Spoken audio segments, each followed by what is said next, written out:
Shadows. Come on, guys. Shadows. What are you doing, man? I can see you. We're live, man. This isn't like we're not. This is me. I open the show. Dan's not here today, so I'm in the big chair. This is not the Shadow Show, man. Shadowing No. You're late. Stop it. This is not the Shadow Show. All right. Good morning, everyone. Look at this crew we got here today. We got Dominique here. He's hanging out the entire week. We got Roy. We got Tony. We got Chris. I don't know if this group's worked together before, all right? Actually, we haven't. But we're going to have some fun today. Man, I woke up this morning. It didn't feel right. You know, I woke up on Sunday or Monday, and we get to celebrate Brady Tkachuk. And I wake up Tuesday, and we get to celebrate Giannis Antetokounmpo. By the way, can everyone spell his name? If I put you on the spot right now. Tony, you better learn. Antetokounmpo. Best effort. Let's go. Antetokounmpo. Go. A-N-T-E-K. Nope. Okay, already wrong. Chris. I spelt this yesterday. Let's do it. Looked it up and spelt it yesterday. A-N-T-E-T. Shit. T-O. Get him a T-O. K-O-U-M-P. Oh. Nope. Okay. You missed the letter. Roy, you want to give it a stab? No. All right. Dominique? A-N-T-E-T-O. This is where the K's show up.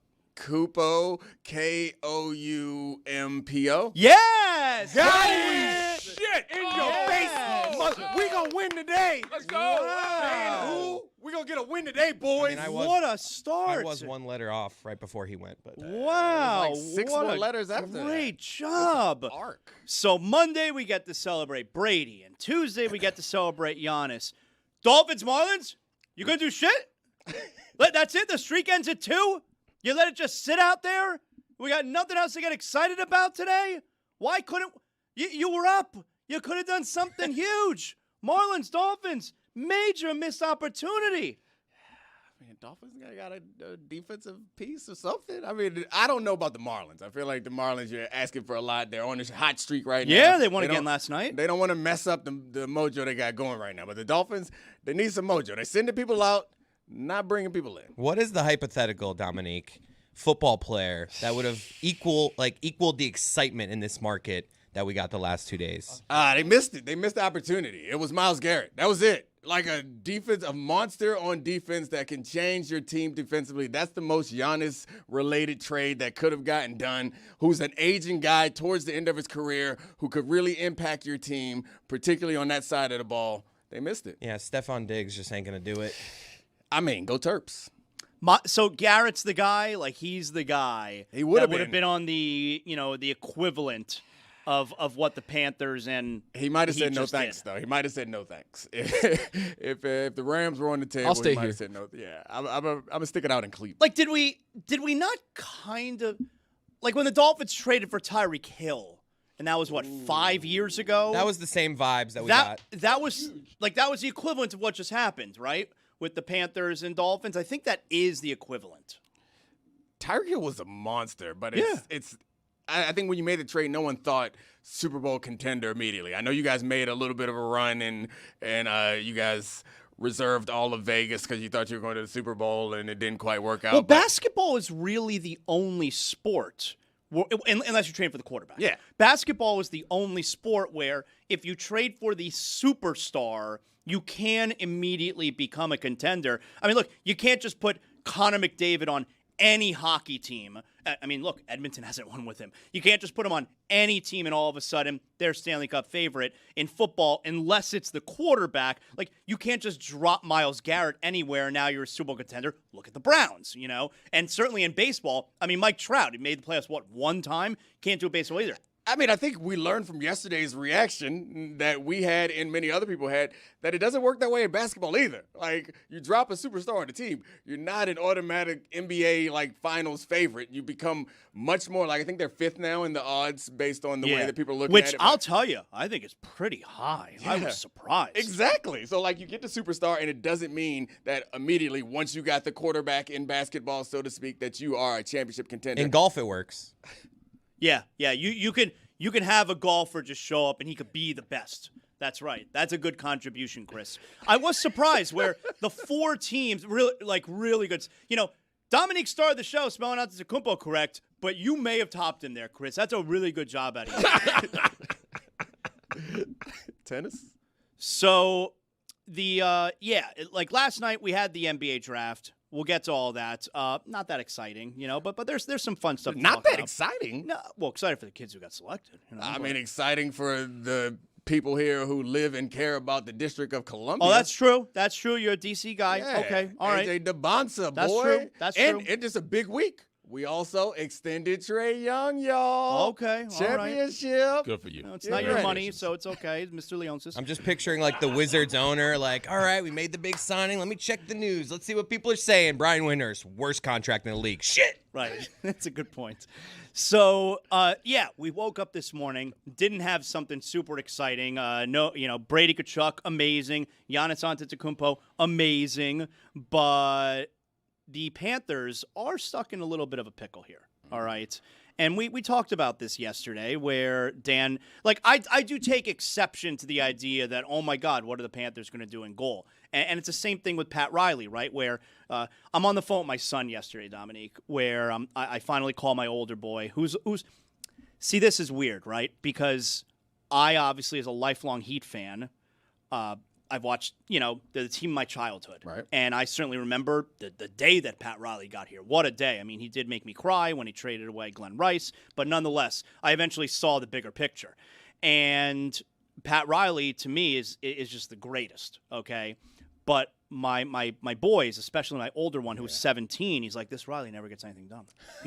Never gets the guy. Been listening to Mike Ryan for too long. Never gets the guy. And it bothers me that he talks that way about Pat Riley. You got to figure my son's only 17. He's born in 2009. He has no recollection of LeBron. He was 5 when LeBron left, So in his mind, Riley never closes the deal. And I'm like, you mother effer. Do you have any idea? Do you have any idea what this guy has done for this city and the deals that he would make and just how cool Pat Riley is? That's my favorite part. I've been watching the Showtime Lakers, the winning time. And I watched with my younger son, and I'm explaining to him. I'm late to the party here. I'm late in season 1, where Riley is still assistant coach, but I'm explaining to my younger one. I'm like, you'll see soon he's going to be the head coach soon, and he's so cool, and he's going to have the hair and the suits, Is there that was an HBO show, if I remember correctly, about the Showtime Lakers. My guess is not my guess. I feel like I remember there's probably a good amount of sex and nudity in it. Yep. Watching that, yes. A lot of nudity. A lot of nudity. Yep. So much nudity. Good point. Okay, because it's. I mean, How do you watch that with your sons? I guess having sons is different than having daughters. Remind me to get back to the conversation that I'm having with my older son about Riley. Whoa. He's 17. No, No, I'm not watching that. with He the said the young 14-year-old. Oh, I have a shit. lot of That's a follow-ups. completely different situation. I have a lot of follow-ups on a lot of this, so Okay. I'm writing down questions here. Remind me to get back to the Riley part, but I'm watching Winning Time it's a great point, Dominique, because I'm watching this with my younger son because he's really into basketball these days, and he really admittedly doesn't know anything about Magic Johnson. Why would he? It's from the 80s, all right? It's 40 years ago. And so you make a good point. Boy, does this show make Magic look like a dog. I mean, he looks terrible in this show, okay? There's so much women. And I mean, good for him, of course, but there's a lot of women. And there's Does he know about Magic? well, a little bit. And so not only are there a lot of sex scenes, but the sex scenes are graphic. Oh, All right. Yeah. And, so I'm watching my son, and a couple seconds will go by in the sex scene. I'm just staring forward at the TV, and he's staring forward. But then eventually, after we get You have to address it. But then eventually, after we get 5 or 6 seconds, we each will kind of turn to each other. And we'll each have a small little smile on our face. And then we just acknowledge each other. We lock eyes for a moment. And then we go back to minding our business and watching the show. There's a lot of sex in this show. So anyway, so back to Pat Riley, okay? It bothers me that my boys don't know. They don't know that this is the man, okay? And so I like the idea that he has landed this, this whale now, so they can experience the Heat landing that big guy and us getting to play in meaningful games again, be one of the relevant teams again. But back to my original point. So my older son is like, well, I'm worried about what they're going to do as far as filling in the other pieces. And that also brings me back to Bobrovsky here, where it's like Bill Zito and Pat Riley, they've been thinking about these trades. Bill Zito for Brady Tkachuk, Pat Riley for Giannis Antetokounmpo for months. For months. It's not like the trade goes through and it's like, holy shit, what do we do with the rest of the roster? Oh my God, I got to figure it out. Like, they have, it's all mapped out. This is plan A, and this is plan B, and this is plan C. Like, they know what they want to do, and so there is a plan for the Panthers in goal. But you have to also hold space for the idea that the plan is not going to work out. Especially for the Heat, there's been several year stretch where it seems pretty clear that the plan that they had didn't work out. So I think that's the nervousness. I don't think anyone thinks Pat Riley's a fool and he doesn't have an idea what's going to happen. I think he just recognizes that what he wants to happen is going to be difficult, especially in like new second apron kind of atmosphere. I heard Windhorst say yesterday that we might be looking at a couple more cycles of the league year before this team can become what it should become, which is very different than the feeling. When you get a superstar, it's very different than we're the fifth, as far as the odds are concerned, the fifth highest team to win the championship. Like, it feels so weird now to be excited about that and then look at the reality and say, damn, but we still got a ways to go, given that the teams that win are the teams that are healthy and the teams that are deep. Well, with Bill Zito, the Panthers have $7 million left in cap space. Right. And they still have Boquist and Evan Rodriguez as potential trade bait so they can put more money in the cap space for Sergei Bobrovsky if they wanted to. So as opposed to the NBA, where it's, in most instances, it's a soft cap. Right. Although the Heat, and we can get to that minutia in a bit, the Heat are in a position where they might actually be hard capped. In the NHL, it's a hard cap. Right. All right, so there is no maneuvering around what Roy says, where they have X amount of dollars, and it doesn't mean that you could re-sign your own player in Sergei Bobrovsky for whatever money he wants. So that brings me to what we're hearing about Sergei Bobrovsky. And like, I was on Toronto radio this morning. I don't know if you know, they love hockey. Humble brag. They are way into hockey there in Toronto. And so they asked me about Bobrovsky, and I brought up this recent report that we heard down here, actually from Dave Hyde, all-time great Sun Sentinel columnist, unceremoniously was let go by the Sun Sentinel a few weeks ago. Well, he's still out there grinding, apparently, all right? Because he wrote yesterday that Sergei Bobrovsky is asking for 3 years, $42 million, which means $14 million average annual value, which would be a raise from what he had been receiving, $10 million over the last 7 years each he had been getting from the Panthers. And that's obviously not anything the Panthers would be able to give him. They laughed at me when I said that on the phone this morning to Toronto. Like, there's no way that's possible. And it doesn't seem like it's possible, How can Sergei Bobrovsky realistically, and I'm not saying Dave Hyde doesn't know what he's doing. Dave Hyde's all-time great, but I don't know. I got a hard time believing. He's asking for 3 years and $14 million per. He did win 2 cups with us. I'm just saying, from him and his agent, is he not entitled to a raise?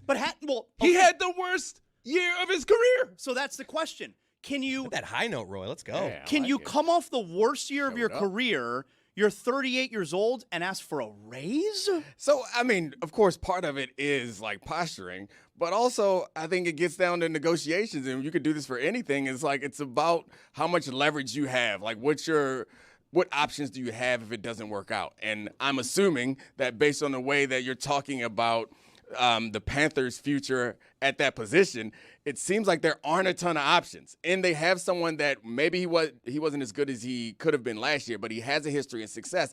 And I'm assuming that he's looking at it like, so what y'all gonna do? What else you gonna do? Right? Like, that's what other options do they have? I'm not saying he's gonna get whatever number it is that he wants, but I'm saying that he thinks that he has the leverage in this situation. I don't know the answer to that question. I'd need you or Roy to make that more clear to me, or Chris to make it more clear to me what but the not market Tony. for keepers. How do you get that lev? No, I don't want this from. How do you get that lev? Well, it's from your walkaway. You ever had that lev? Yeah, that lev a little bit. What did that feel like? That lev must be Lev. nice. Got a little lev, feels nice. It felt great. Honestly, it's less about feeling good and more about feeling relaxed. I remember clearly after I got traded to the Falcons, we had our season. I played well. We lost in the playoff game. and I was healthy, my season was over, there was the time for me walking from the field to the locker room where I was like, damn, we could have won that game. We could have gone on to a next playoff game. That would have been cool. By the time I sat down at my locker, that Lev hit. Ooh, that Lev hit. And it wasn't like a high Lev. It was like a, like, just wait. Now it's just, we just waiting. And I looked at, like, what other cornerbacks were available in free agency. But the waiting definitely sucks, right? No. No? You been on vacation? It's a great, no vacation. Just sitting at home alone like this. You don't need a vacation. You go on vacation to relax. There's no more relaxed feeling than since I was 6, I wanted to get to a position where I had Get that that Lev. Lev. Yeah. You think? Look at Chris Cody.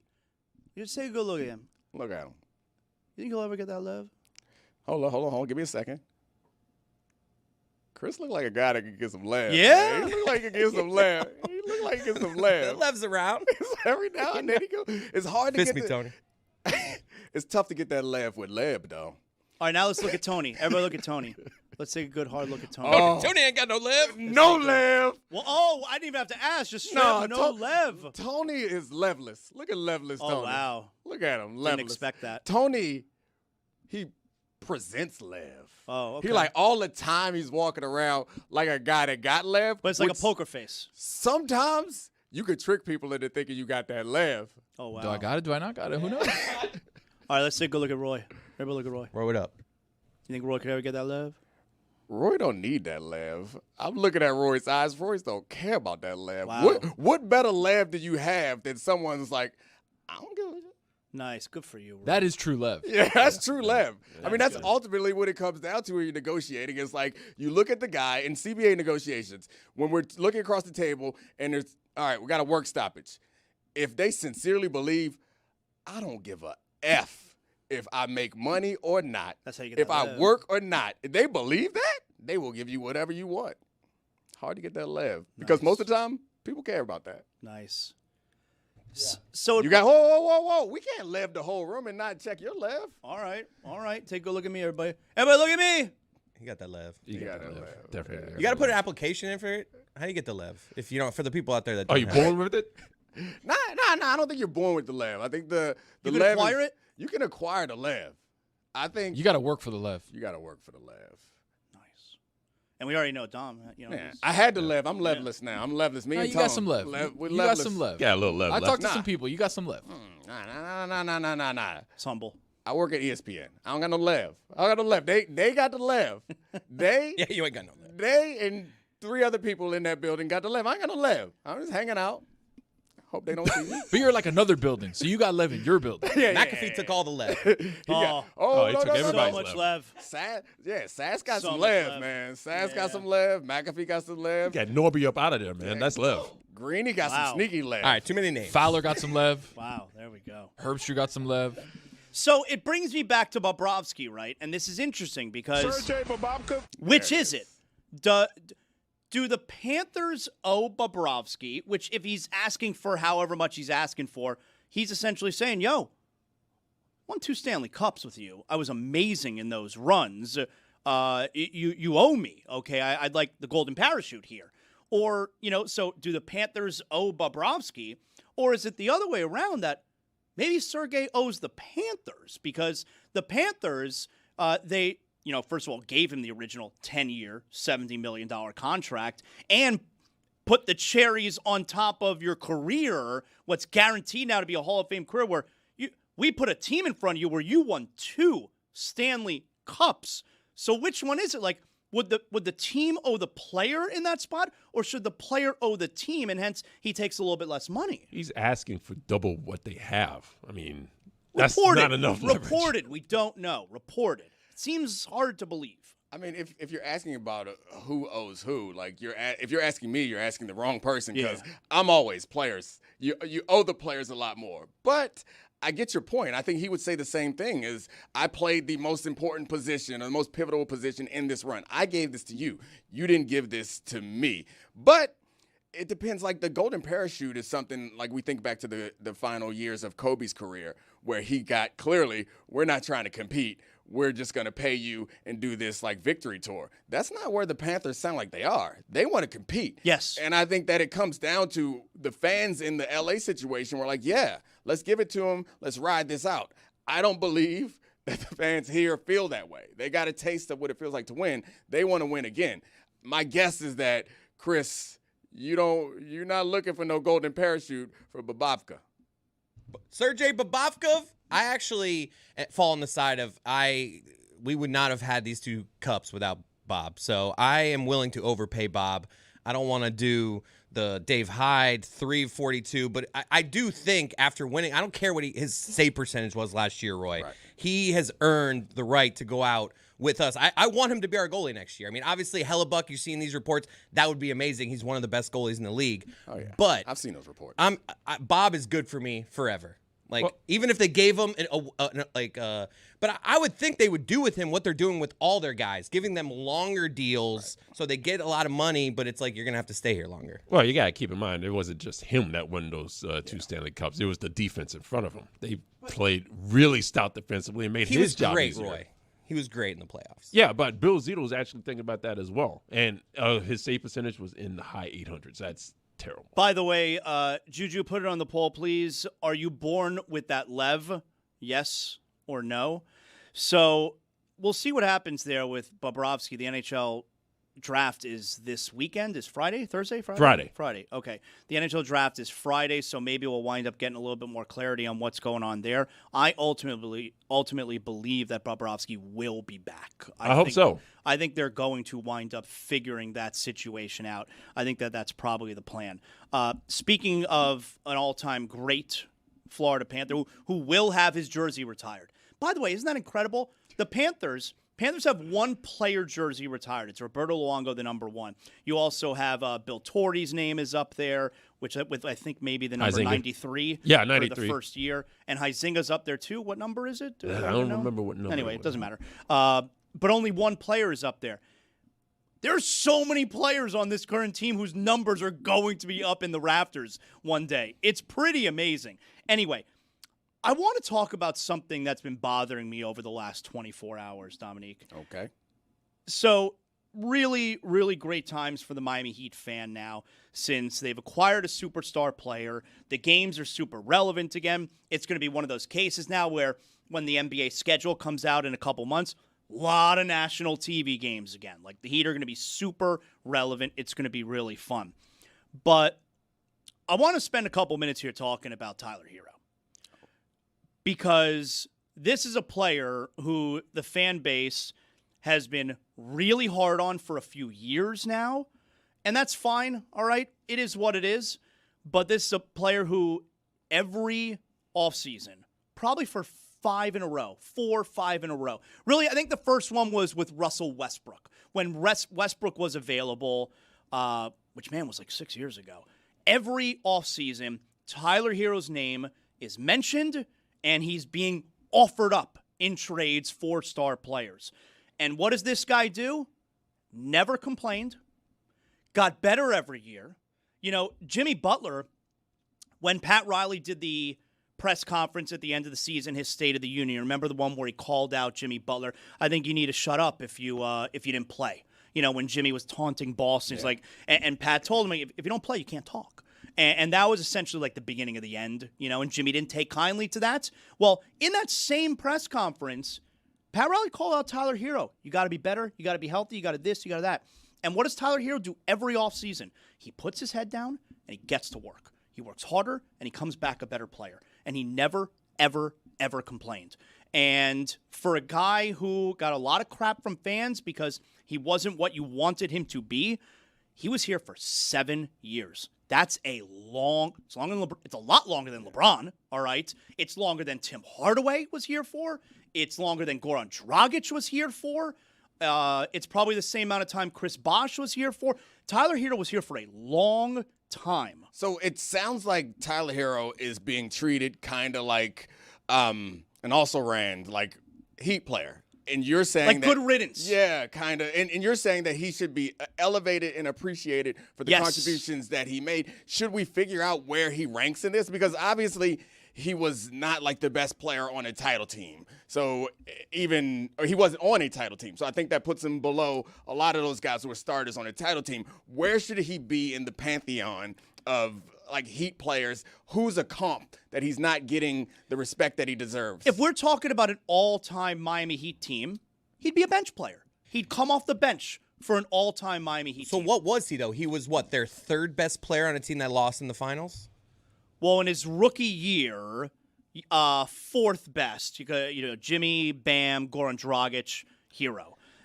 In 2023, he was hurt. He didn't play in that finals, How do you calculate what he helped you get into his value to the team? It's important. So the fact that he helped land you Giannis, Yeah. does that ultimately raise him up? It should.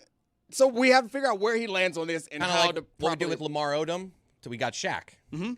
I mean, we loved Lamar Odom anyway in that 1 year, but yes, Lamar Odom should always be thought super highly because if he didn't have as great a year as he did, he wouldn't have been able to be the centerpiece of a deal for Shaquille O'Neal. And if Tyler Hero wasn't as good as he's been for the Heat, he wouldn't have been able to be one of the main pieces for Giannis Antetokounmpo.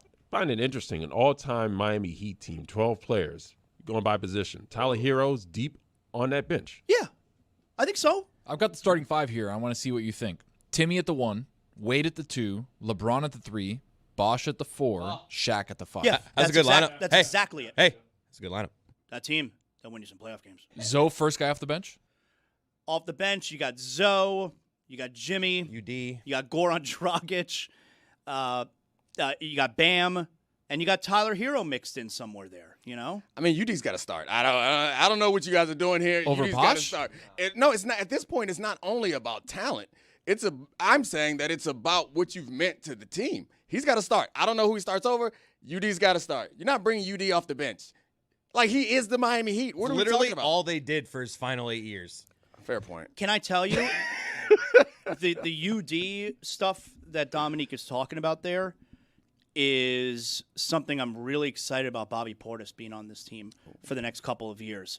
Because what was my biggest beef when the Heat season ended this year? I mean, it ends in the play-in game to the Charlotte Hornets. What an embarrassment. Bam Adebayo gets taken out by LaMelo Ball. I was very upset about this. LaMelo Ball takes him out. Bam has to leave the game. They lose the game. You had a player for the other team who makes a dirty play, taking out not only your captain, but he's your best player. And what was the Heat's reaction? Nothing. They did nothing. What happened to the team I love? How can your best player, who's also your captain, get taken out by the other team and you don't do anything about it? Well, first of all, Giannis in and of himself is a pretty tough player, all right? But Bobby Portis is a legit tough guy. And this Heat team has been missing that for a couple of years. So that right there, that element of, hey, we need to get back to being a tough team. I really like that part of the trade. G Money or Tyler Hero? Glenn Rice for people that don't Glenn know. played here 6 years. Tyler played 7. Glenn was never an all-star with the Heat. This All is right. so hard for you. It's very hard because not only is he my childhood hero, but he's also my friend, okay?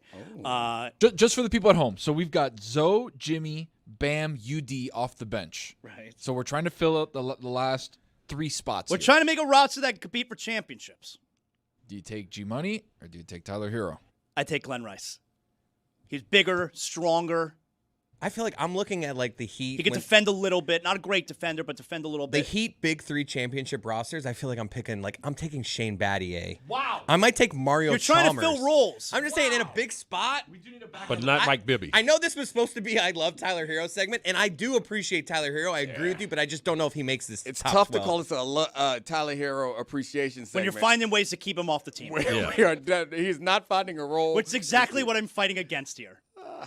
There's a chance that you guys could replace Tyler Hero with a very similar Tyler from Vanderbilt named Tyler Nichols. Like, that's, people believe it's, and I don't know if Was anybody. he selected last night? No. No, I don't think so. I don't know if anybody knows him from the tournament, but he's a Tyler who gives off Tyler Hero vibes. if you know what I'm saying. I know exactly what you're putting Really? I'm picking up what you're putting down because I've been told the exact same thing. If y'all get that Tyler, then that's going to bury Tyler Hero Right. even more because he doesn't even have the distinction of being a little saucy for a Tyler. Well, the Heat do have a pick tonight. The Heat are back in the game tonight. Picking number 41. Shout out Glenn Rice. That's a good number. That's a lucky number. But they had a pick last night, which, they put their hat on a guy. my last night. son said to me, he saw the Heat graphic come up. I'm watching my 14-year-old. He saw the Heat graphic come on. He goes, I thought the Heat traded that pick. And I was like, so now I got to get into the minutia with him. I'm like, yeah, but the trade doesn't become official until the league year, and that's July 6th. So it's going to say the Heat logo, and he's going to put on the stupid Heat hat, but we know it's for Milwaukee. And my son's like, well, why do they do it like that? And I'm like, I know. It's dumb. We all know that it's Milwaukee, but they're going to put up the Heat logo, and they're going to pretend that the Heat are drafting him. And then my son he goes, well, what if the Heat take a different player than Milwaukee wants? That's what they. That was my idea. And I'm like, hey, that's my gimmick. I said, that's not 14-year-old idea. That's not going to happen. Right. You should be proud. You should be proud. I'm like, that's Damn not it! I going thought to it was happen. a 17-year-old. That's not the way it works. He goes, because this is the trade. Like, if the Heat don't pick who Milwaukee wants, then the trade's going to fall apart. And now my son's getting worried.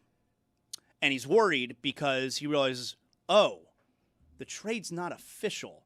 But I'm really excited that they're getting Giannis. Are you, like, I could see the wheels moving his head. Are you telling me that there is a even the slimmest of possibilities that maybe this trade doesn't actually happen because it's not official yet? I have the same question. Can you answer it?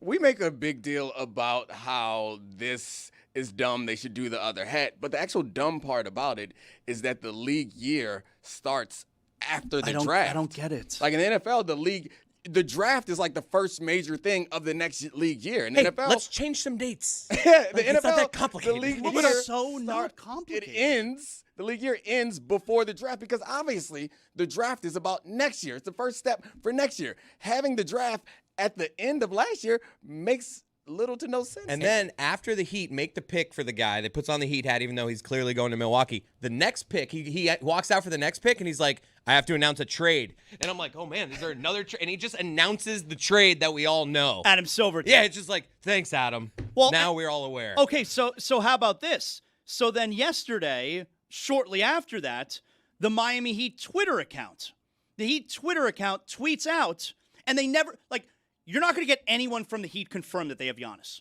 No, Right. you could water torture. They will not tell you that they traded for Giannis because until July 6th, they don't have Giannis. And the Heat tweeted out last night, as part of a deal to be finalized later, the Miami Heat is trading to the Milwaukee Bucks the draft rights to Nate Ament, the 13th pick in the NBA draft. Good player. And I'm like, wow, that's exciting. I wonder what the rest of the details are. What else are you going to get? This is fun. I think if you water tortured them, you probably would get them to admit that they traded for Giannis. I don't think so. I don't know. I'm thinking you might be, as they're gasping for air, and all you want is them to say, yeah, we got a deal on the books for Giannis. I think somebody might be like, you got me. Please, get off me. We're getting Giannis. Can you imagine one of the players not passing the physical? Ooh. And now the trade's getting avoided that way? Oh, Ravens You don't time. start this. That You don't happens. start this. That does happen. But we all know, and Dominique can speak to this, passing the physicals up to the team. Like, the guy could show up with a broken leg. Like, oh, you pass. But if something were to happen, some crazy hypothetical, the Heat would then just be stuck with the guy they took last night? Oh, that's a good question. Yeah, I think so. I mean, you guys act as if the Heat getting screwed in a deal is something that hasn't happened with information that they found out later. Like, it's a fresh wound. Like, you guys remember not too long ago you made a deal for a guy that you didn't even want and then find out that he did some things that you can't really appreciate and you're in trouble. So I'm saying we just saw it happen with the Ravens. This has been kind of an insane year for sports. Lots of crazy things are happening. USA is going to win the World Cup. What are we doing? I'm just saying. What are we doing? I'm just saying. You know that the power of this show's jinx has. Roy single-handedly lost the Canes a national championship. I did because of not. what he said I did about not. Carson Beck. That was Carson Okay, and Beck's now we're fault. going to start putting in the atmosphere that the trade's going to be rescinded because of a physical, because of this, because of that. Can you guys shut it? Max And by the way, Crosby. the streets were talking yesterday. They did not appreciate the local hour yesterday. What did we do? The streets were talking. They said Dan poo-pooed the trade. Why was Dominique talking about the trade and all the bad things that happened? We didn't like that. So the streets told me that. Wow. So I'm just telling What's you my that. name on Zaz. the street? You're Zaz, you were good. Okay. Because you were next to me. And we were trying to do the right thing, which was be excited about Giannis and about the trade. And then everybody was taking a shit all over it, including Dan Le Batard. So we don't like the truth around here? He's most likely to get hurt. How could you know that? What is that? What the hell kind of information What? is that? A top 50 player. How about a 50-point game in a closeout game in the finals? How about that? So we gave out the proper appreciation, I think, to Tyler Hero. Yeah, Thank yeah, you, absolutely. Tyler. I think we're good. You're our hero. You take him Gary Payton or Tyler? Bruce Bowen. Sergey Babakov.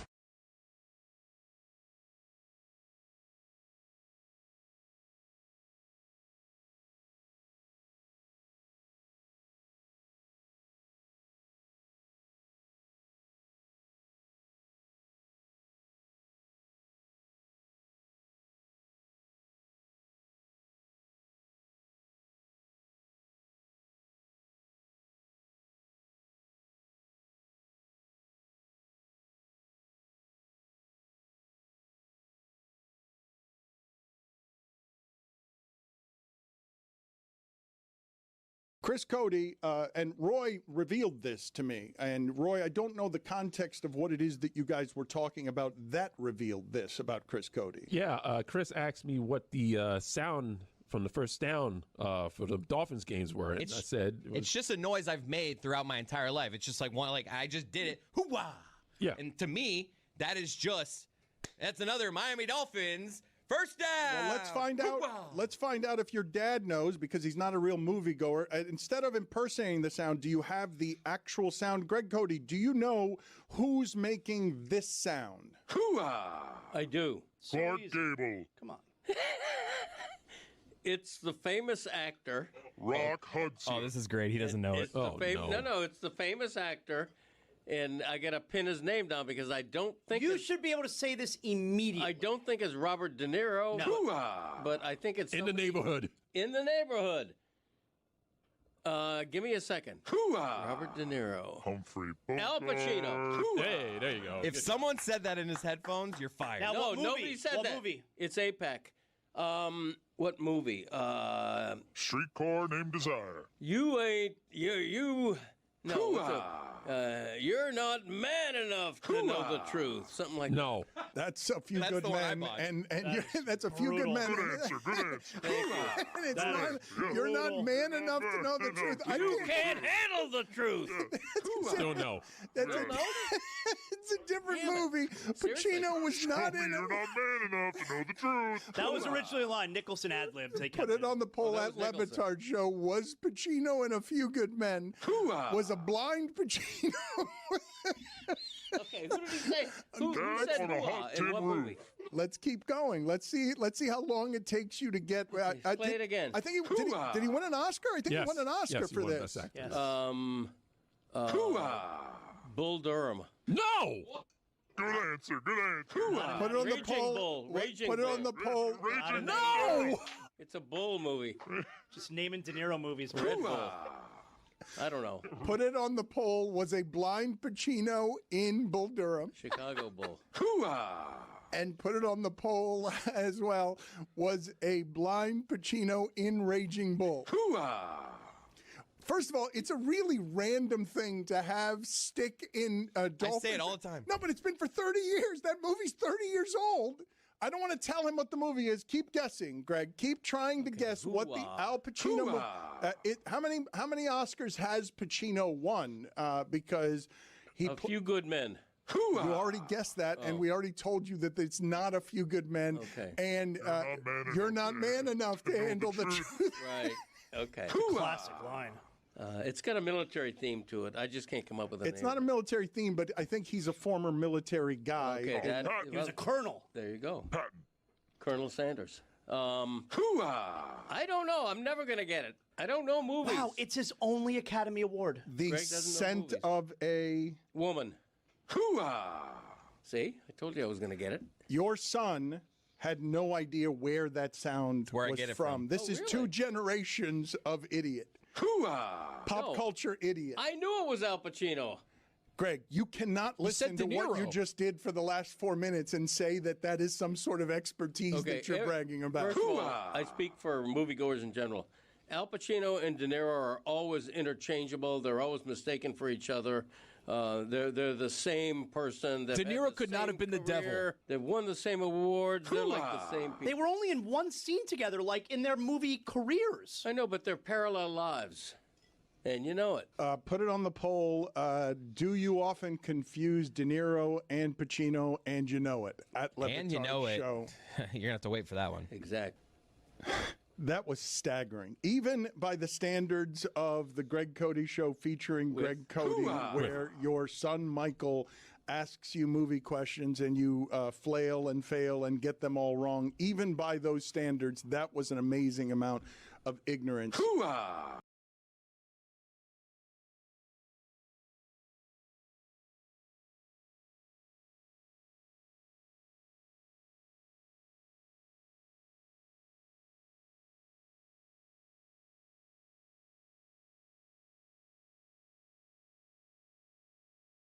This episode of the Dan Le Batard Show is sponsored by DraftKings. DraftKings, the crown is yours. I like that one. Yeah, it was good.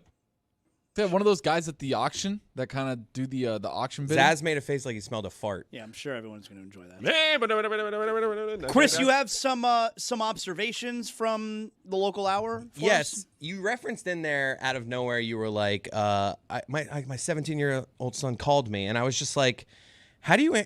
First of all, before we get to just how you and your son, how do you guys answer the phone, depending on who's calling you? Because I have a lot of ways. If it's like a number I don't know, it's hello, because I don't want them to like know if in case I need to pretend I'm not me. I need a hello. This is a good question because a lot of, now that you have everyone's number stored in your phone and you see the name pop up, it's kind of weird if you just say, the regular hello as if you don't know who's on the other line. Yeah, I mean, I think that you greet them the same way you would in person because it's as if you're seeing their face because you know who they are. I think the interesting thing that you brought up is you answer numbers you don't know, and I do too sometimes, but the question is, what are the ones, how do you answer? How do you decide which ones you're going When to the answer? scam is unlikely.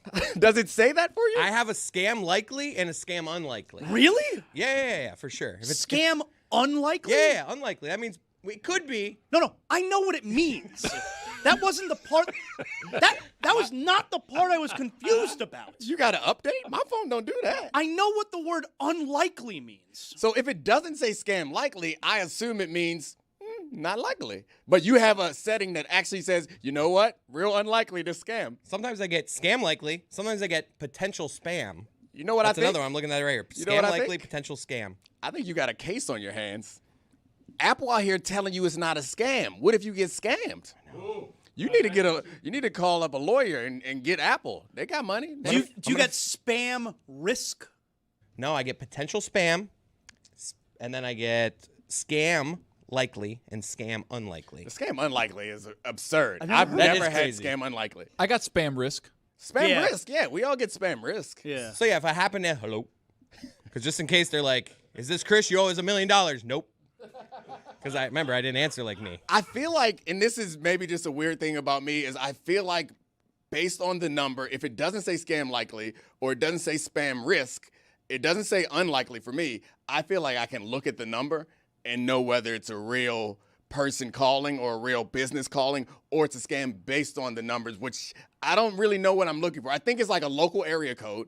If I have a local area code, you get my interest. And if the final numbers aren't like some good combination. When it's a good combination of numbers, it looks too clean. What's good combination? 1, 2, 3, 4? No, not 1, 2, 3, 4. Like if there's 2 zeros in it or something, where it looks like it's 2200. Right. Yeah, it's like, hey, it's the right area code. So I live in DC, so it's 202. Then it's 3 numbers, and then it's like 2020.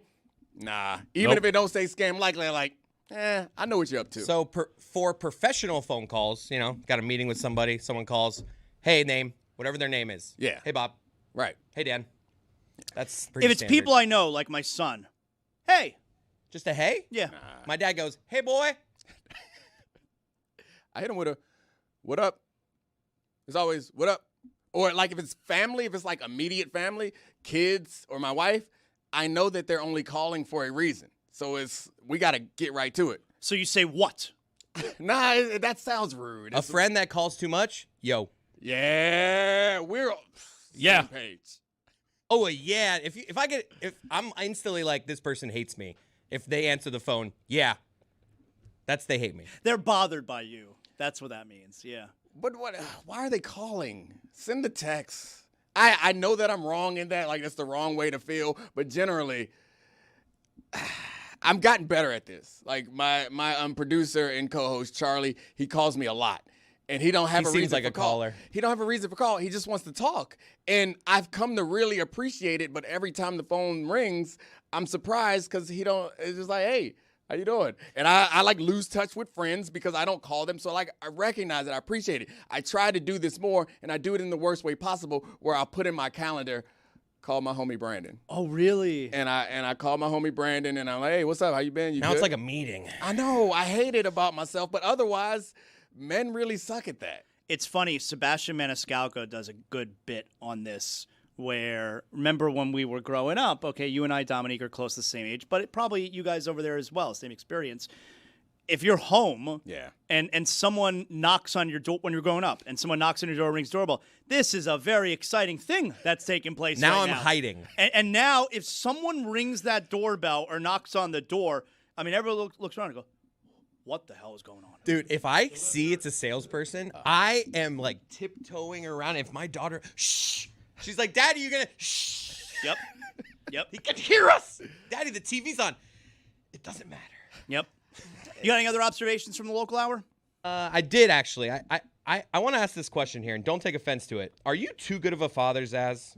Because you are constantly referencing, I did this with my son. I called my son. It's just like, if it's possible, you might be too good of a father. Here's the thing.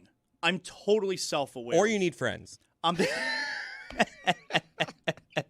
I'm totally self-aware when it comes to stuff like this. You could say that I'm a really good father. I do all these things. I take my boys this, we do all of that. But there's also a huge element to all these things that I do where I'm doing the things that I want to do. And I'm lucky that either both my boys or especially my younger son is really into the things that I like to do. So it's kind of childish behavior. Wrestling, Yeah, movies. right. It's somewhat childish behavior on my part. Do you recognize specific things in either of your sons that's like, this is definitely me, or this is definitely their mother? Or is there one of the sons that you're like, yeah, that one's me, this one isn't necessarily me? Like, do you see yourself in them, in behaviors and actions and the way that they carry themselves? Yes. Oh my God, the older one for sure. The older one is super moody. He's at that age course, so he's super moody around the house. But he's also the kid who, outside the house, all the parents, the mothers, they love him. And so we get the whole, oh, your son was at our house the other day. He's so great. Like, really? That kid? Like that was me growing up. I was so moody around my parents. And when they would get compliments from the other parents about me and my personality, and they're like, are you talking about our son? So yeah, I get that. We have it pretty easy in my house because my wife and I are like so very different. Like my wife is very smart. Like books and all that stuff comes very easily to her. And I was a good athlete. She didn't play sports. So it's pretty obvious. It's like when the kid like stumbles and instead of falls down, does like a pirouette and lays like, that's my girl. And then when she brings home straight A's, I'm like, all right, I see you. All right, there you go. You contributed. Good play, Mom. Good play. That's on you. So I'm totally self-aware where it looks like I'm a really good father, but I'm just doing shit that I want to do. And I have someone to do it with who also enjoys it. That's good advice, though. I'm going to try to do that. I mean, you started taking your daughter to wrestling, That's right? true. And my daughter, she's like into watching sports with me and stuff. Every sporting event, she's like, who are we rooting for? And most of the time, I'm like, we don't care about this one. But she needs a rooting interest Well, so you got every sport. You got to teach her how to gamble. I'm like, we're rooting for Algeria. We got some money on the game here. Yeah. That's who we root for. Well, she's also, is that your, when I am complaining about, is that your bet? I'm like, thank you, baby. You're playing a riskier game than Zaz with two sons. It's like if you raise a girl version of an adult Cody, like I mean, it's a different life. No one needs that. It's a different life choice. That's all I'm saying. A little different life choice. That's all. So I want to talk about Giannis here but specifically I want to talk about Giannis and some of the reaction out there. And what I mean by that is people are very quick. This trade only happened 48 hours ago. And you got a lot of commentary out there where people are very quick to know exactly how this is going to play out. And so it brings us to our very first edition of Fast Take. Fast Take. Fast Take. Fast Take. Fast Take! That's right, Dominique. You've been on First Take before, right? I have been, and the music is not nearly this good. Okay, well, this isn't First Take. This is Fast Take, where you can't let any time go by. There is no waiting. It doesn't matter if you're right or if you're wrong. The thing happens, and you got to get out there immediately. Not even first, like First Take. You got to get out there with the Fast Take. And so our very first host of Fast Take is the one and only Nick Wright. Teams that right now I expect to be better in next year's regular season than Miami just in the Eastern Conference. The Knicks, the Celtics, more on them in a minute, the Pistons, and the Cavs. That's 4 teams I expect to be better than them in the regular season. Now, the Pistons and the Cavs, I don't have a lot of faith for them in the postseason, and we'll see what moves they make. But that does not, teams that should be eye to eye with the Heat. The Hawks, who were awesome post-Trae Young trade. The Pacers, assuming Halliburton comes back, is anything like the Halliburton we're used to. And while they're bummed they don't have their draft pick, they do have Zubats. Well, I mean, how are you supposed to compete with that? They do have Zubats. But we are less than 2 days removed from the Miami Heat acquiring a superstar, all right? Top 3, 4 player in the league, however you want to put it. Free agency hasn't even begun.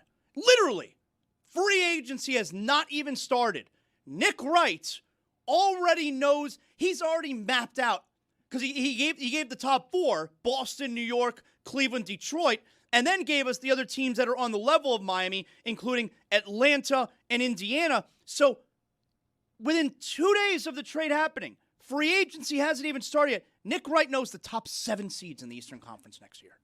And he also gave room for those teams to get better. So implicit in that is that the Heat might also get better. Oh, I didn't get that impression from it. It seems like other teams can improve. You know, remember, because free agency hasn't started yet. Other teams can improve, but the Heat, they're locked. Yeah, the Heat are going to stay with 7 people on their roster. They're not going to get any better whatsoever. So I on Monday, when we were talking about the situation prior to the actual trade happening, there was already a lot of chatter with Nick Wright. And on Monday, I said he's this close from being banned from the program. Go hit it again, Roy. I think he might be banned from the program. Fast Take. Oh. Fast Take. Fast Take. Fast Take! Ah, yes, once again, today's host of Fast Take, Nick Wright. Not writing them off, we'll wait and see version teams. I don't expect to be as good as the Heat, but I can't flatly say have no shot at it. Toronto, Orlando, and Philly. So where do I expect the Heat to be next year? No better than 5th and no worse than 7th in the East. Winning a round, certainly possible. Winning 2 rounds, very unlikely. Winning 3 rounds, I would be utterly stunned. And winning 4 rounds, not possible. Fast Take.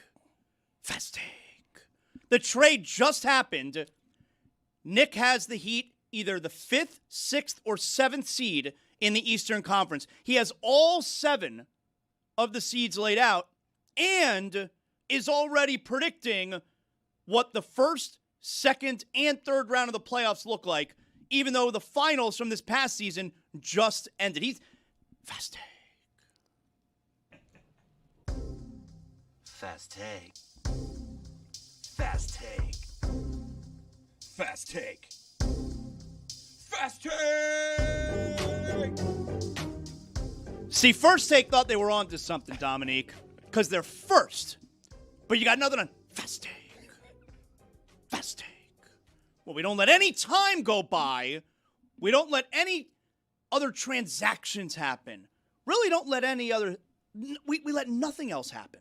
When the thing takes place, when the big trade happens, you got to map out the entire future, Tony. All of it. That's Fast Take. Correct me if I'm wrong here, but we played a Jalen Brunson parade of gas bags a couple of weeks ago when the Knicks won the title, and whose voice was all over the parade of gas bags, talking about how he was opining and pontificating into the future on the Knicks and what they were doing. Oh, Nick Wright, who said that Jalen Brunson wasn't that good of a player. Are you considering banning him? I wouldn't ban him. I mean, Nick's fine, but I wouldn't ban him. He's spoken ill of the Heat on plenty of occasions. Okay, But Nick Wright, he's got that lev. Yeah. Well, no, he's got that leb. Oh, all right. Let's look at Nick Wright. Put Nick back on the screen here, okay? And Dominique, is this a guy? Look Nick Wright. You look him straight in the face. All right. Okay. Is Nick Wright the kind of guy? He got that love? Absolutely. I think Giannis still has at least 2 and maybe 3 awesome years left in him. And I miss seeing Giannis deep into postseasons. Flatly.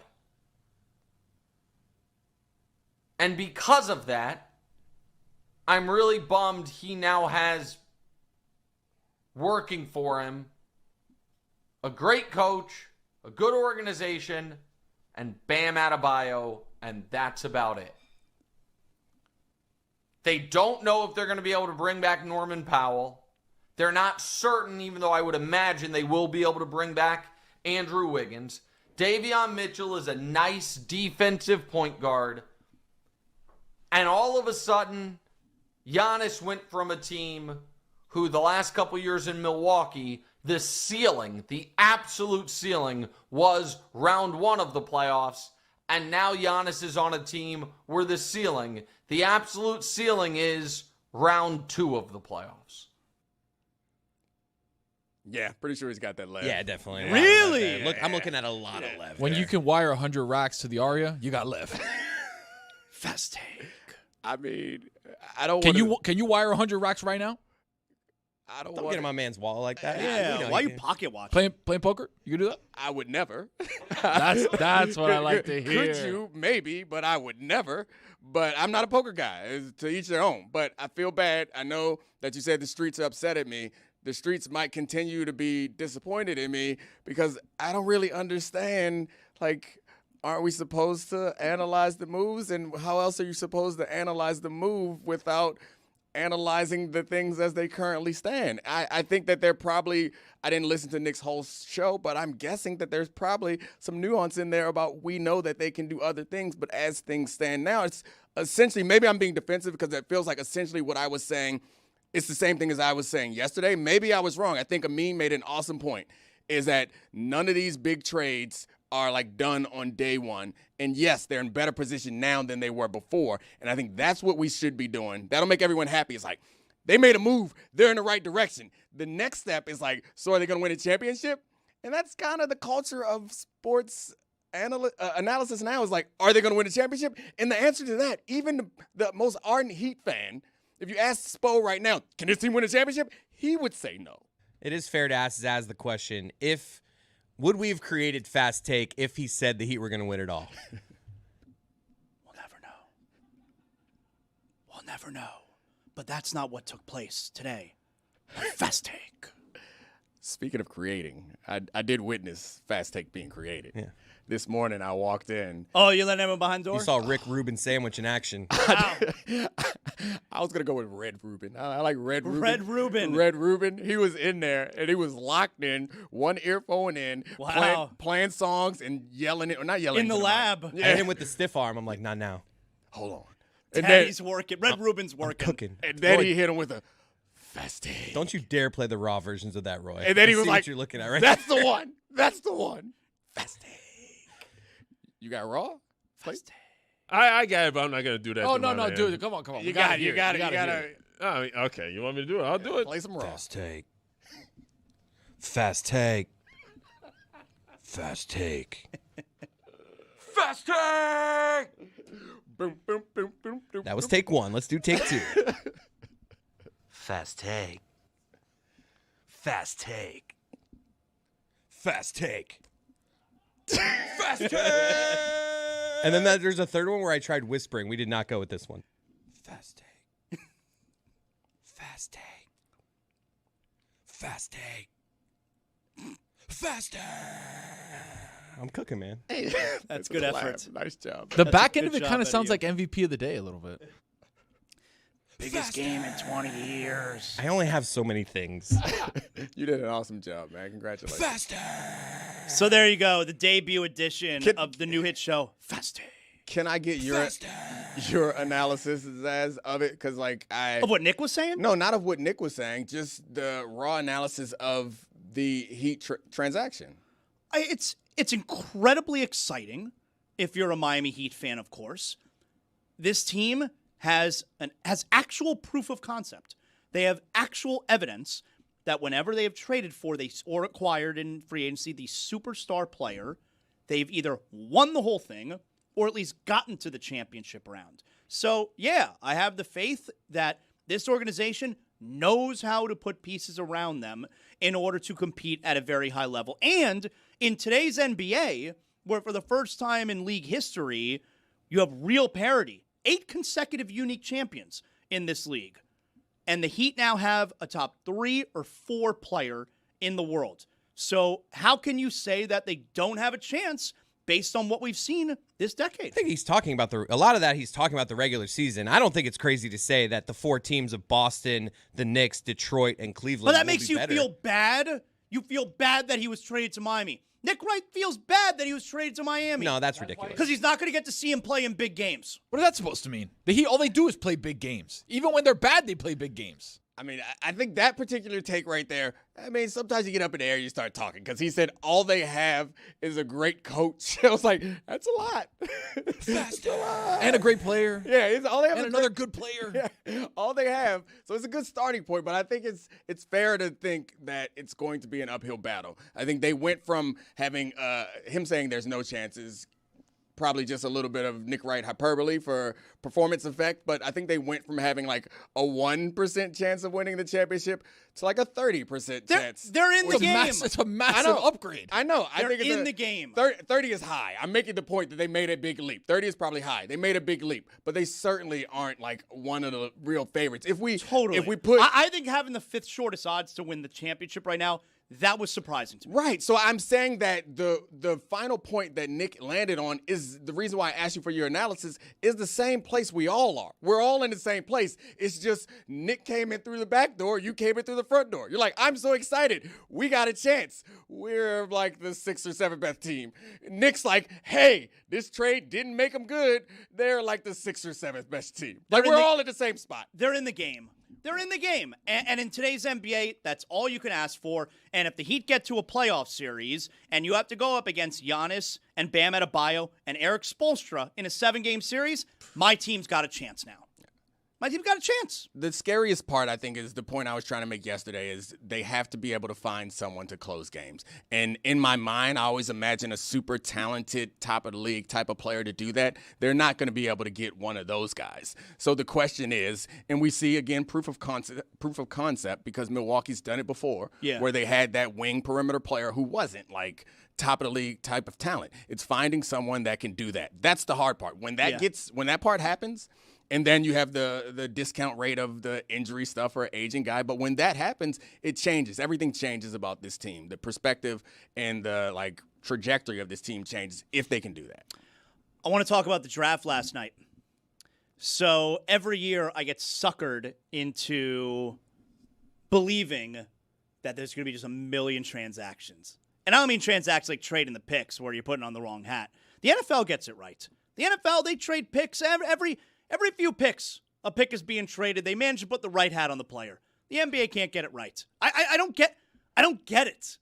The NFL, why do they know how to do it? Why can you make a trade in the NFL and everybody agrees to the trade and they do the right hat? And the NBA can't do it. I mean, I think this is a lot of people point to the NBA and make the joke that they are a league run by lawyers. It's not just a joke, but it's factual. But I think that's part of it is like, no, he's not actually on that team yet. But I think most of us are like, well, what's most likely going to happen? He's going to be on that team. And the off chance, the 3% chance that he ends up the trade not going through, then that's the one time they'll be in the wrong hat. Now we go about it in a way that 98.9% of the time we put him in the wrong hat, knowing it's going to be the wrong hat. It's very confusing. It's not a huge deal, but it's just weird because we all know the truth. Why are we pretending? Overall, I was kind of bored with the draft last night, and maybe because there weren't any big trades with current players, and it was kind of chalky the first 4 or 5 picks or whatever. But you should have played the drinking game I was playing, which was take a drink every time Lisa Salters has to tell a parent to lift the mic up to their mouth. Oh, who was it? Which player was Hammered. it? I think it was Darren Peterson. Darren Peterson, who after his father was and his father was holding the microphone, I think, at his ankles. Yeah. All right. And then I love the 3-shot because you see Lisa, she doesn't realize she's on the shot. She's like, But Darren Peterson, after his father got done talking, again, microphone's at his ankles. Darren Peterson goes, speaking of Mike. And then his dad picks up the mic to his mouth. But that's what we're doing every week with my dad, by the way. Just like Greg. That though is my favorite part of the draft is the families, and I love when they cry. Now the interviews. I love when they get nervous and don't make sense. I love when they cry. Now the interviews can be hit or miss, okay? Because look, you're talking to the parents. Parents probably never had a microphone in front of their face, so some of them it's like they don't really have anything to say. But when it's good and they're showing the emotion, I love that shit so much. Like when Yaxel Landenberg was up there with his mother, who apparently is battling cancer right now. When Yaxel Landenberg is up there, he is hysterical, crying, sitting on that couch there. I love it so much. I love when they get emotional. The triumph, like that particular moment for those guys reaching a dream along with their parents is very good. I think they do that that living room set with everyone, and it's the same questions, and most of the time you're getting like, I work really hard, happy to be here. But when it's good, it's good. It's worth it for the risk. But for the most part, I think I'm like, so is he going to be good on this team? Somebody tell me how this is going to work out. I don't really care, unless it's a great story that they already know about. But they also do the thing where I saw towards the end of the draft, they bring the parents to the couch, they give them microphones, and then they don't ask them any questions. And I always felt bad for like the mother or the sister who didn't get to talk, and she was just holding the mic the whole time, right? Just holding a flag. Yeah. And there were a few times where the mother and father were sitting there, and Lisa was like, you said that this is a good moment between you and your father. Like, you two, this is our moment. And the mom is just sitting there. It's like, it should be all of our moments. Don't worry. But I'm feeling bad for the mom now because you're positioning it like it's their moment. And most of the time, the parents, like, echo the question. So Lisa's like, I heard that this was a really important moment. You work really hard together. They give the microphone. We've been working for this moment for a really long time. It's a really good moment for us. I'm like, yeah, okay, thanks. Well, and there was one where the father explained everything about his son and what makes him great. And then Lisa Salters asked the mother, and she goes, everything he said. I feel the same exact way. Right. I would not like to talk here. All of those words. That's from me, too. They should practice these. Like, they should have, like, a walkthrough of that. The whole night, we're going to say, this is where you stand. This is where you walk through. Lisa's going to bring you on the stage. This is the question she's going to ask you. Be ready. Hit us with something different. Or is there something you would like to talk about? Because I think that most of those things, I honestly think are, like, a kind of voice. I was assuming when they sit down, she's like, who would like me to go first? Is there one that's more confident here? Or something like that's what I would be doing. Like, who's more prepared to talk here? I do like all the family stuff. I dig it when they're emotional. I mean, I forget whose mother was crying. One of the mothers, she didn't get up to the couch. She stayed back at the table because I think maybe he went with his siblings. And she was so emotional. She's hysterical, crying back at the table. I love that shit. That's my favorite part of draft. You mentioned the Yaxel pick. Yeah. Did you guys see the little Joe Lacob, Mike Dunleavy, the internet? Like, are they upset? Are they fighting over who they're taking? Now, they're claiming that in this little, like, interaction that got caught by the internet, that they were just, it was a time thing. Joe Lacob's like, make the pick now. And Mike Dunleavy's like, we got 5 minutes. But the internet was thinking that they were arguing over who to pick.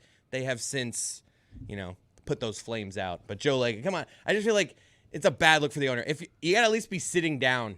You got to know the optics. You got to know there's a camera there. Like, yeah, I mean, they know it's a camera there, and you got to be the one making the call. It feels like whoever's making the call is the power player, even though we know it's not true. I will say, because they're claiming it was just a timing thing. Dunleavy's like walking away, like on the phone, like, sorry, you can't hear what's happening here. You're very excited though about DeBonsa. You're a DC guy. You live there. Like this gets you to go to Wizards games now? Absolutely. I mean, I've gone to Wizards games when they weren't good. Like, I will be so excited to go to these games. I met AJ at Game 4 of the Knicks game, which was an awesome experience, and AJ seems like a really You were great at guy. Game 4? Yeah, I was at Game 4. Wow. Yeah. Where were you sitting? What you know about that Game 4? I mean, I know it was really good. I mean, I was sitting in the 100s. Like, I didn't get whatever. down low. I wasn't up super high. It was great. I did not pay actual, like, the aftermarket prices. I couldn't figure that out. My man Charlie, we mentioned earlier, got us to connect to get us into that arena. It was an incredible experience. AJ, though, really cool guy, smart kid. He's going to be awesome. That team has never really had a player like that. That high, super high talent, super high value prospect on the wing, like the most important player on the floor. It feels like there's some optimism. And we also got Trey. I like Trey, man. Trey's a good passer. I like Trey Young too, Ice but they gave him $250 million or $212 million. 4 years, $212. So we're talking $53 million a season.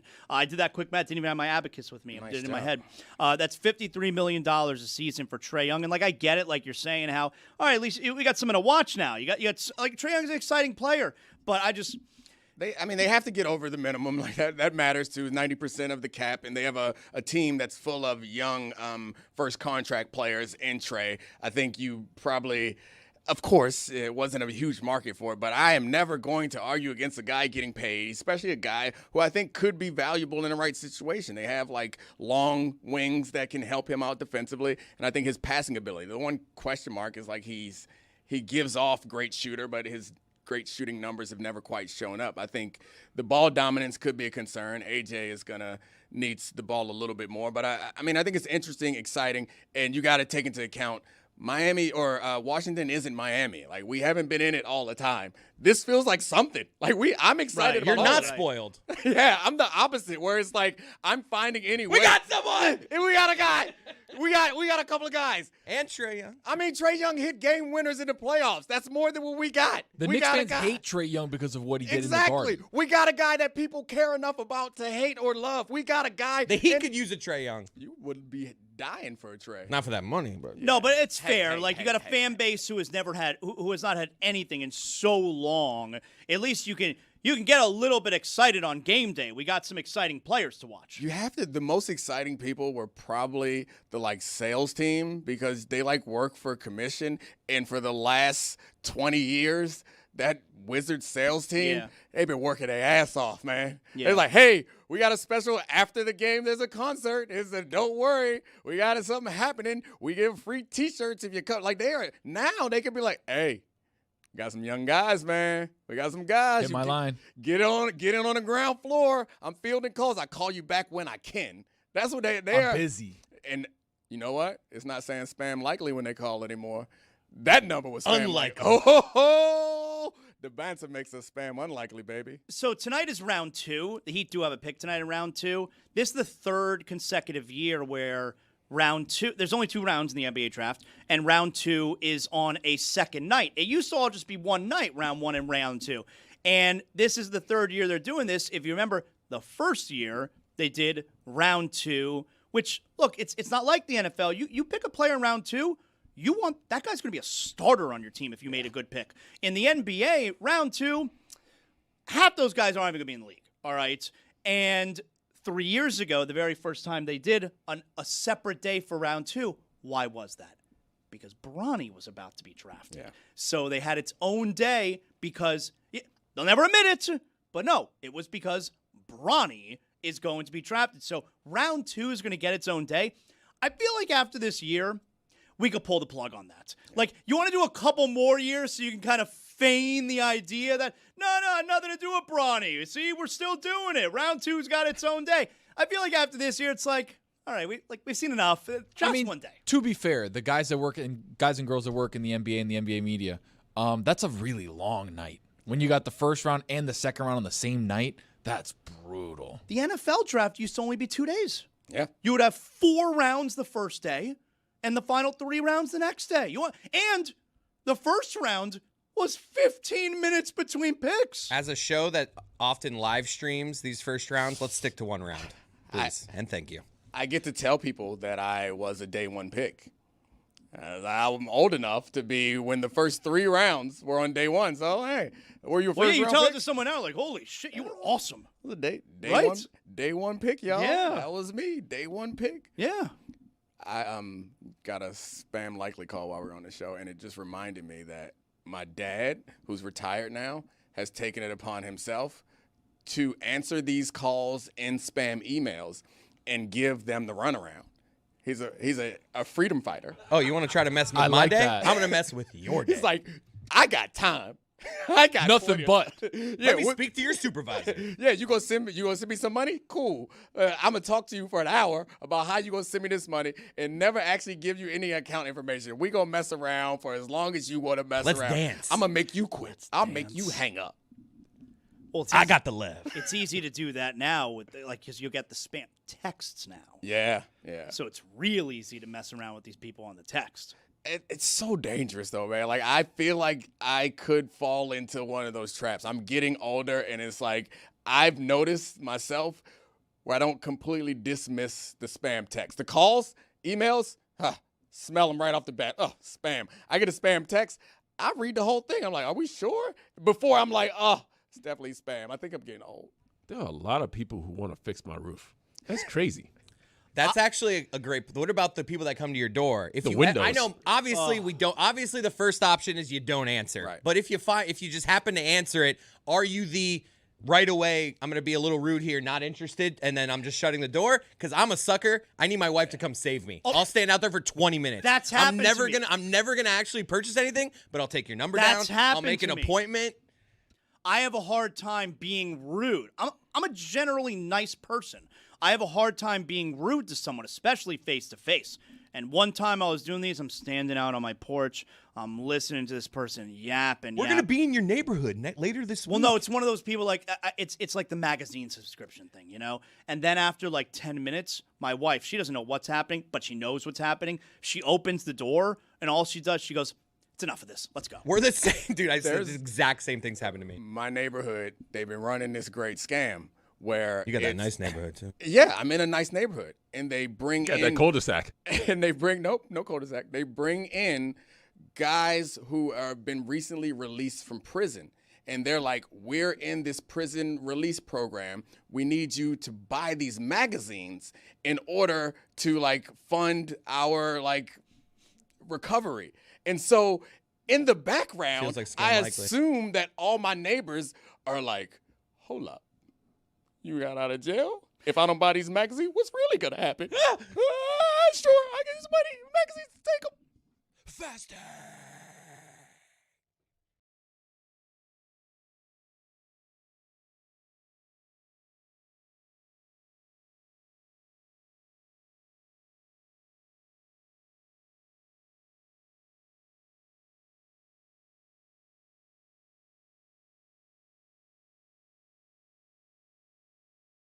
Nick, before we let you talk about the Steelers, you're in luck because we have the Love Doctor. The Love Doctor is here. He is ready. He is in his office right now. Dr. Greg Cody getting everybody ready for Mother's Day this weekend. And we have questions. The Love Doctor is going to have the answers. Who's up first? I know a lot of people are going to come to you and they're going to want to know, how do you keep it interesting? Me, I'm not interested in interesting. So how do you keep it predictable? How do you keep it ho-hum? How do you just let it just be? Was that Jason Tatum asking that question? Young lady, you are my kind of gal. That's my lane. That's my lane of romance. I invented predictable. Nobody has perfected the art of dull routine like yours truly. As a matter of fact, Little inside information here. My wife and I schedule our naughty time months in advance, like doctor's appointments. Quite often, she'll have to cancel because she said something came up. Unfortunately, sometimes I'll have to cancel because something didn't come up. That kind of thing. It's a good look for us. Do we have another question for the Love Doctor here after such Can't great do advice? this with Chris listening. Oh, we're doing it, baby. What are you guys doing, man? Oh, you want question number 2? Yeah, let's go question number 2. Oh, yeah, Greg. Hey, man, I need your help, man. So I'm out of town for Mother's Day, trying to figure out what can I get my girl for Mother's Day in another city. Oh, wow. Buddy, I'm worried about this. Not one, but 2 of the Love Doctor's marriages began rending like cheap fabric when Greg was either out of town at a sporting event or away at a doctoral conference. And the exes were doing the clandestine bumpy bump behind my back. Jack, I suggest you get your girl what you'd never expect, a private eye to keep an eye on her randy ass. You know about that randy ass, Nick? I don't like this at all. Thank you, Love Doctor. Don't go anywhere. We may go back to you. Appreciate you. I don't like this at all. Somehow the least embarrassing Cody on today's show. Wait till Nick finds out that Chris, with Greg sitting nearby, admitted about a half an hour ago that when he's having a hard time becoming aroused, he thinks of his wife's twin sister to get in the mood. It was a shocking revelation. That's what happened, Nick. Shocking. That happened. Yeah, he did. No, he did. Yeah, he did. Yeah, he did. He did. It was shocking.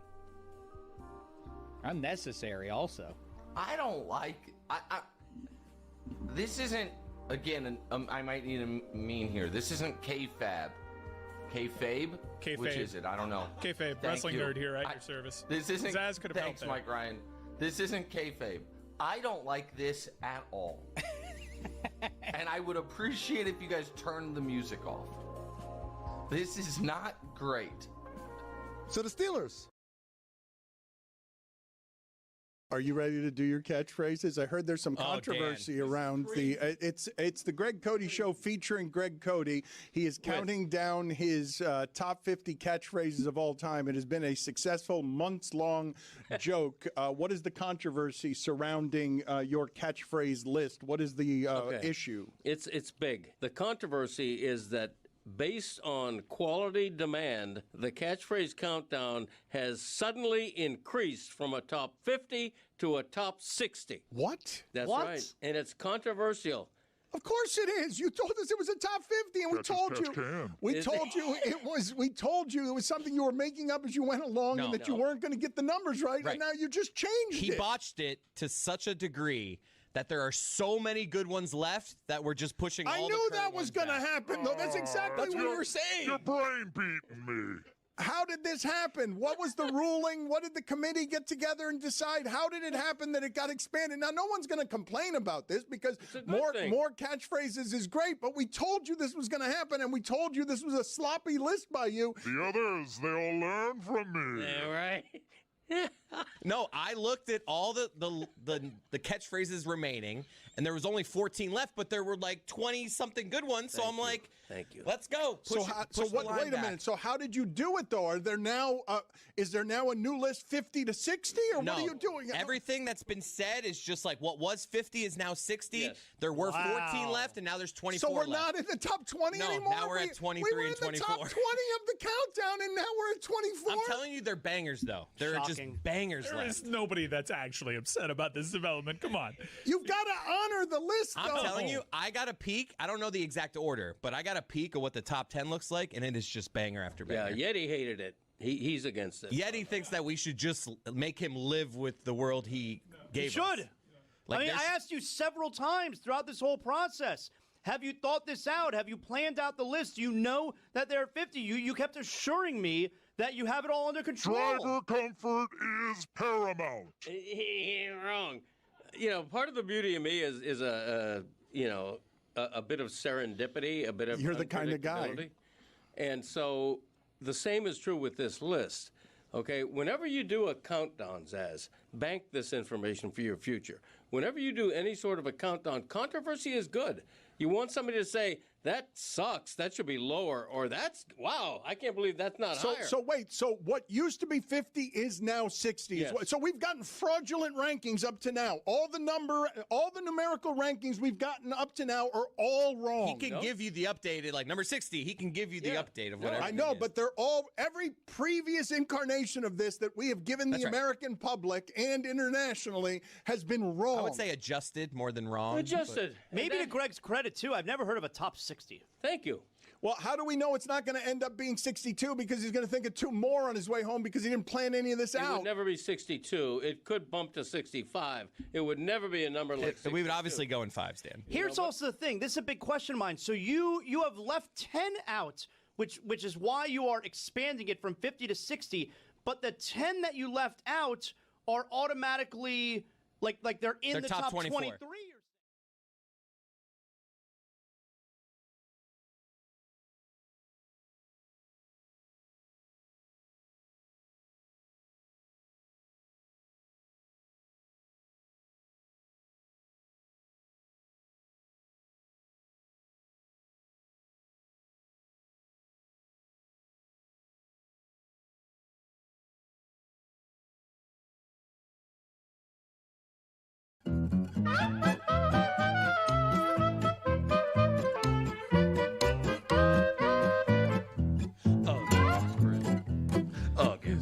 Against the Spread is presented by DraftKings. DraftKings, the crown is yours. Chris.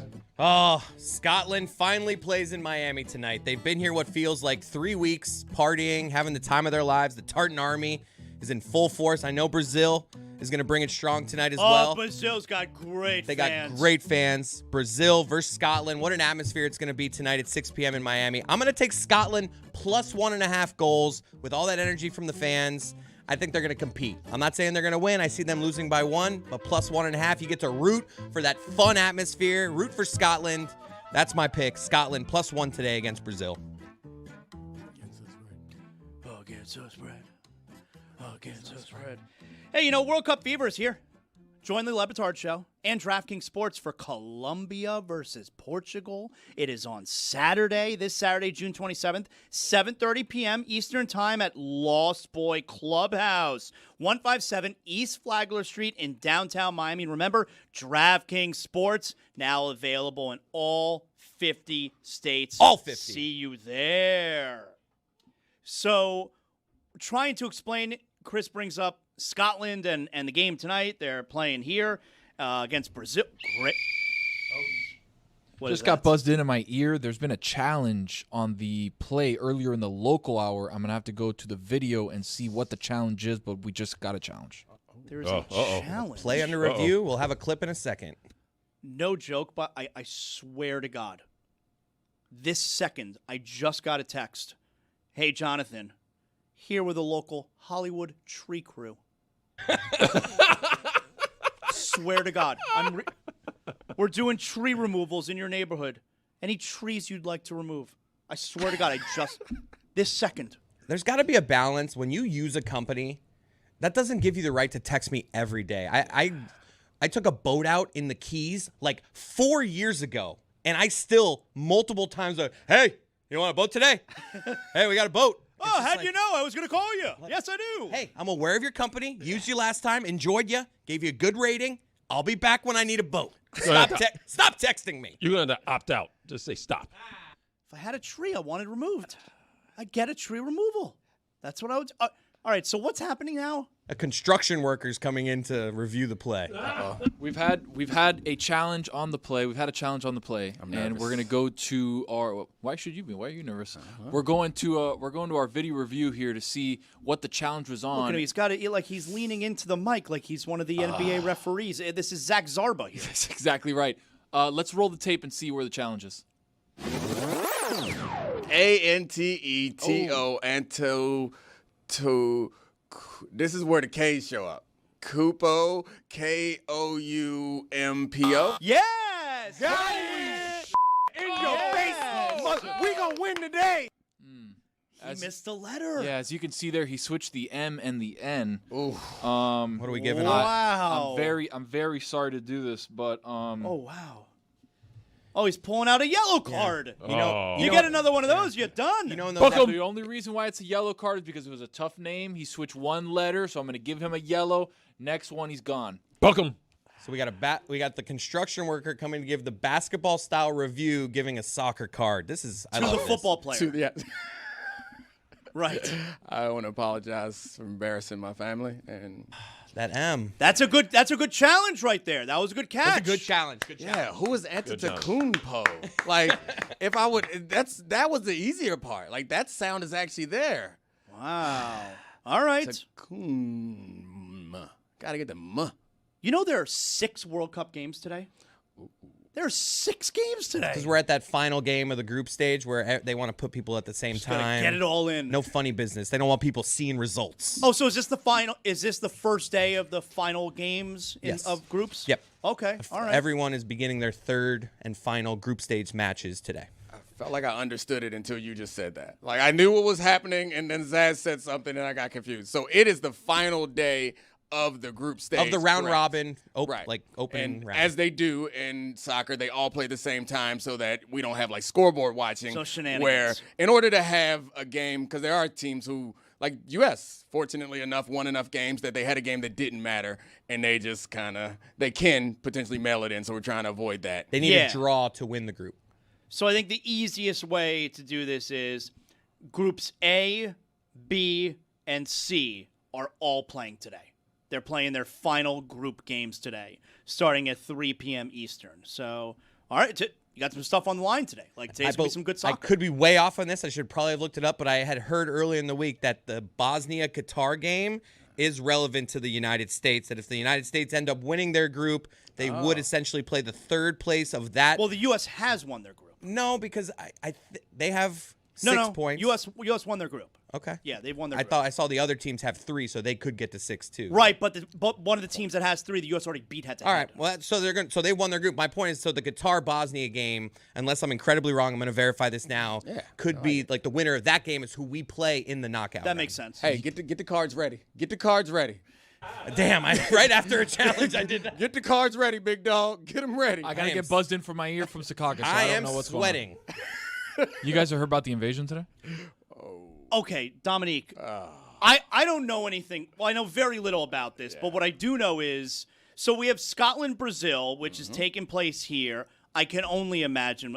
Chris, can you actually look up, please, on the fly here? Go to Ticketmaster. What is the get-in price for Scotland, Brazil tonight? We're only hours away from the game. For this morning, it was 3,000. I'll check again. Damn. Okay, unbelievable, right? Like, the only way a family goes to this game tonight, it's crippling credit card debt. That's how you get to go and see your country play. I had the thought yesterday, before looking at prices, I'm like, I did Scotland too. fans. I'm like, let me think about this. And then I saw the price, and I was like, I'm gonna have to ask my dad. And I didn't do that. So they're playing today, Scotland and Brazil here. No, you better not say Hard Rock Stadium. If you say Hard Rock Stadium, all of a sudden you have to look over your shoulder. All right, FIFA's coming out. $3,200 get-in price. Unbelievable. What would it have to be for you to say, you know what, I do really want to go tonight? It's gonna be a great game. You need 2 tickets, right? I don't want to go by myself. Yeah, that $6,000.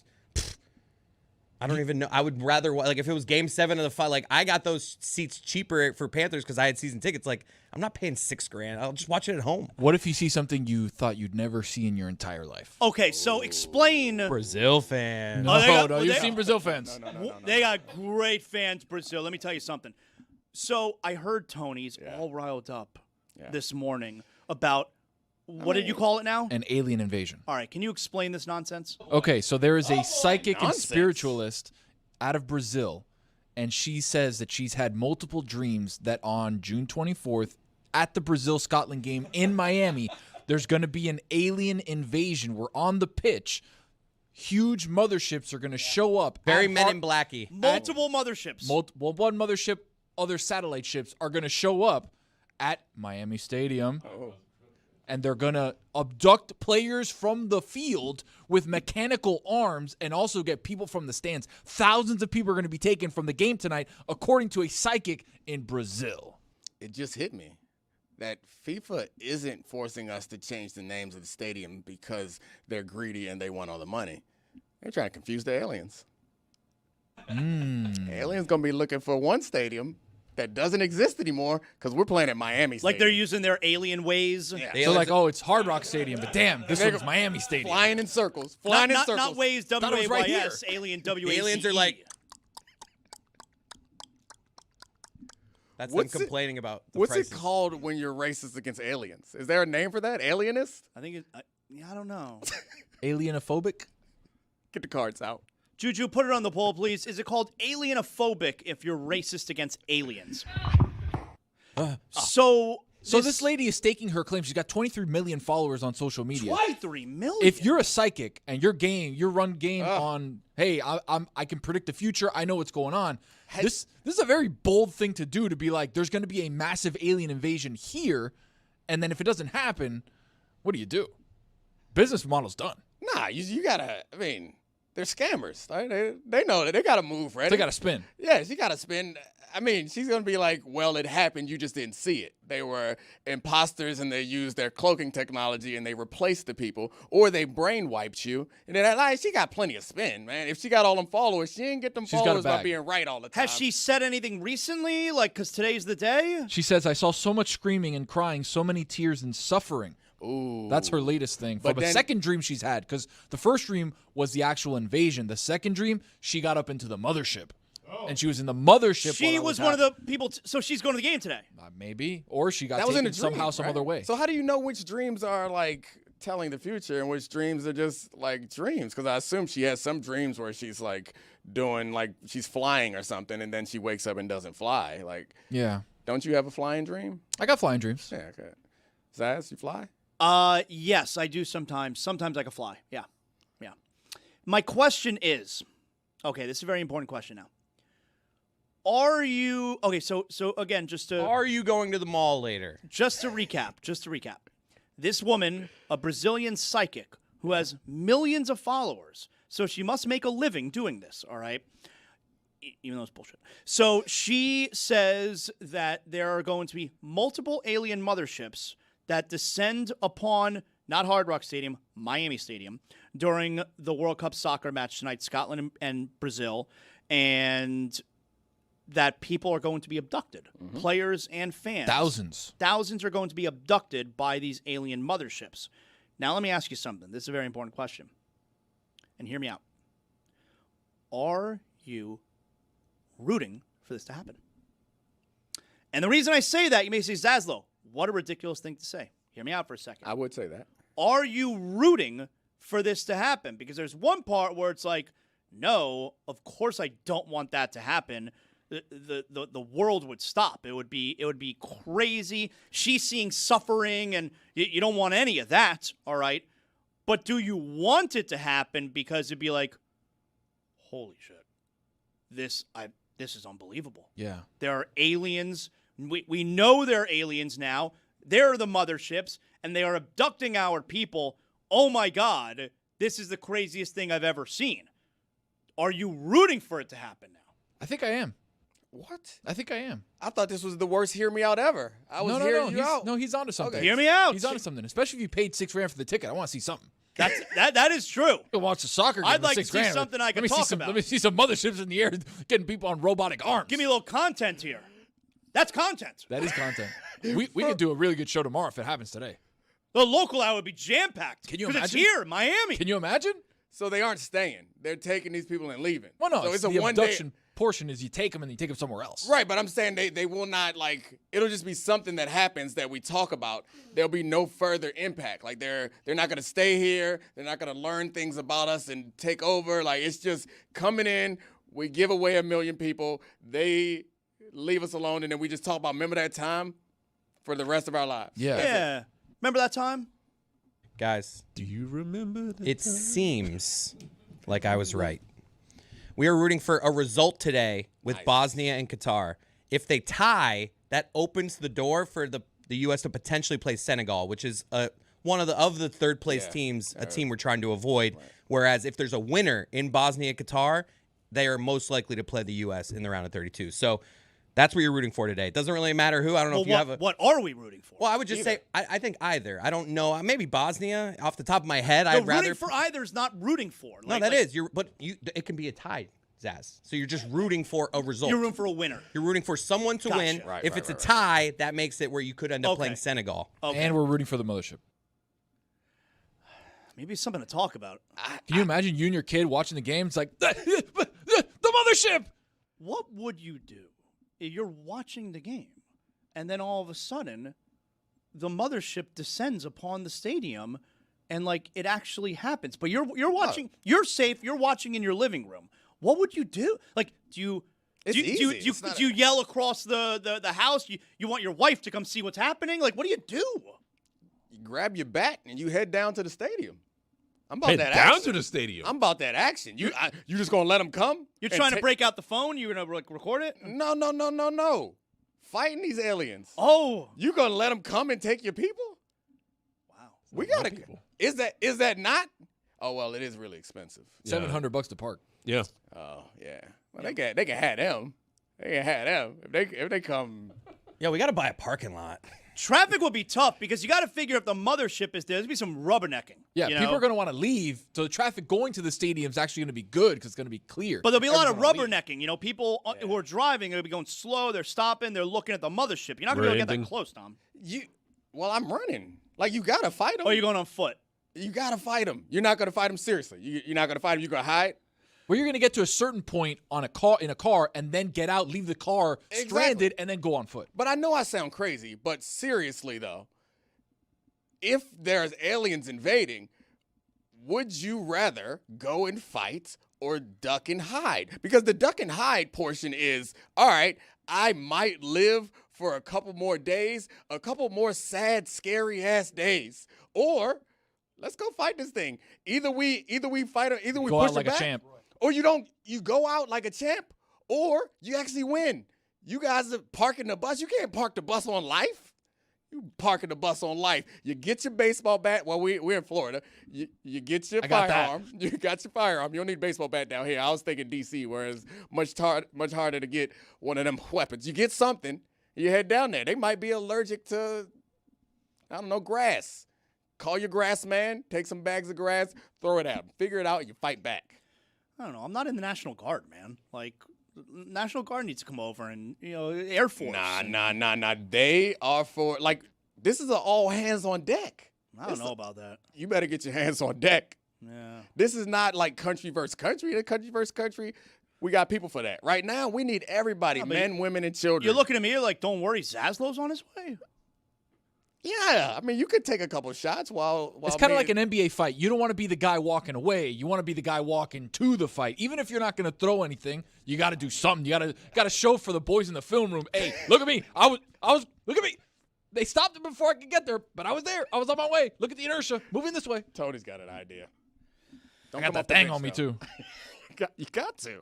Well, hopefully it all works out for these Scotland fans, all right? Because these Scotland fans, Scotland taking on Brazil tonight at Miami Stadium, Hard Rock Stadium, they've been having a time, okay, the last couple So of much days. vacation time for these people. Aliens versus a Tartan army.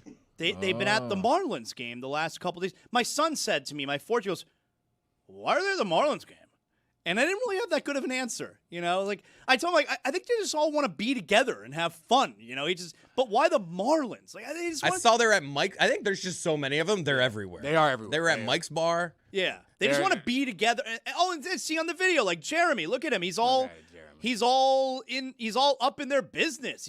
Can we get Jeremy actually? Can you want to send Jeremy a note real quick? I think he's working the Marlins game, but I will text him. Send Jeremy a note right now, okay? I don't care if he's at the Marlins game. Send Jeremy a note right now, and let's get him on here because Did he have a kilt? I think he had a kilt. That's why I want to talk to him. Is that? I mean, a little bit of appropriation. Have you ever worn a kilt? I would never disrespect them by putting on a kilt. Is that disrespect? Like I don't know. Appropriation? Your culture is not my costume. Shout out to you with a kilt, and I don't know if it will work for me. Yeah, look at that picture right there. He's wearing he's wearing a kilt right there, and we have Jeremy. We have Jeremy from Marlins Park. All right, let's talk to Jeremy.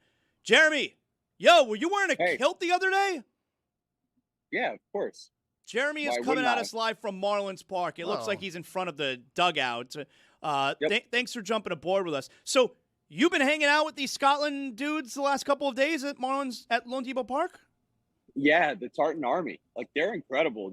They won't stop chanting, which is kind of my favorite part of all of it. So they brought like a really, really cool energy to the ballpark. Like, it was a good weekend, having like Flanagan's Fest and having Father's Day and all that. But then on Monday, all of a sudden, like, the entire upper deck in right field is full, and you've got all of these Scottish people who literally had all of the $5 beers before first pitch even happened. Like, the energy was insane, and they were all wasted and kind.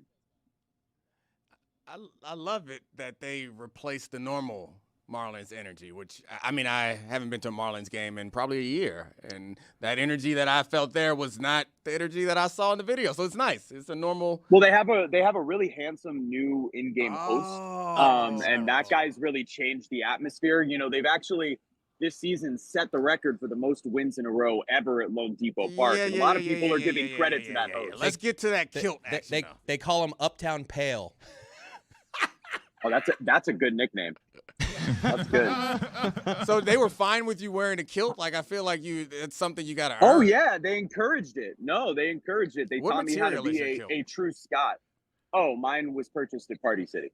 All right, let's get to the meat and potatoes here. All right, because when I think you call it a meat and potatoes. Okay. I've never worn a kilt before, but to me, the advantage of wearing a kilt is I'm not about wearing that underwear under the kilt. If I'm wearing a kilt, we're free balling. You all look right, like you wear a kilt. I've never worn one, but I can picture you in a kilt. I think it'd be cool. I think you look like, I don't know. I think you look tough when you're wearing a kilt. Maybe just because I've seen Braveheart a bunch of times. You know, Jeremy. And Rowdy Piper. And of course, Rowdy Piper. Jeremy, were you free balling? Were you free balling at the Marlins game? Were you working the Marlins game? You have a microphone. You're an in-game host, and true or false, you were free balling. I'm a professional. Dad. True. Yeah, you were swanging. True. There were bats being swung at the Marlins game. Yes. Whoa, what? There were baseballs. It's not free to come to the game. You have to pay for a ticket. Juju, put it on the poll, please. Was Jeremy free balling while working the Marlins game a couple of nights ago? I was a true Scot wearing a kilt. Free balling. I was a. Was true it comfortable? He was a true Scot. The air must have been great, right, Jeremy? Yeah, that feels good. It is air conditioned at Lone Depot Park. That No, is an I'm talking advantage about your during ass. Summer. Yeah, we're talking about in the kilt A draft. where you were wearing no underwear. They were saying that I kilt it. I will say. When you went to the bathroom, did you just lift up the front of the kilt and just like let it rip? Or? Yeah, how'd that work? Yeah. Yes, that's true. Because you were free balling.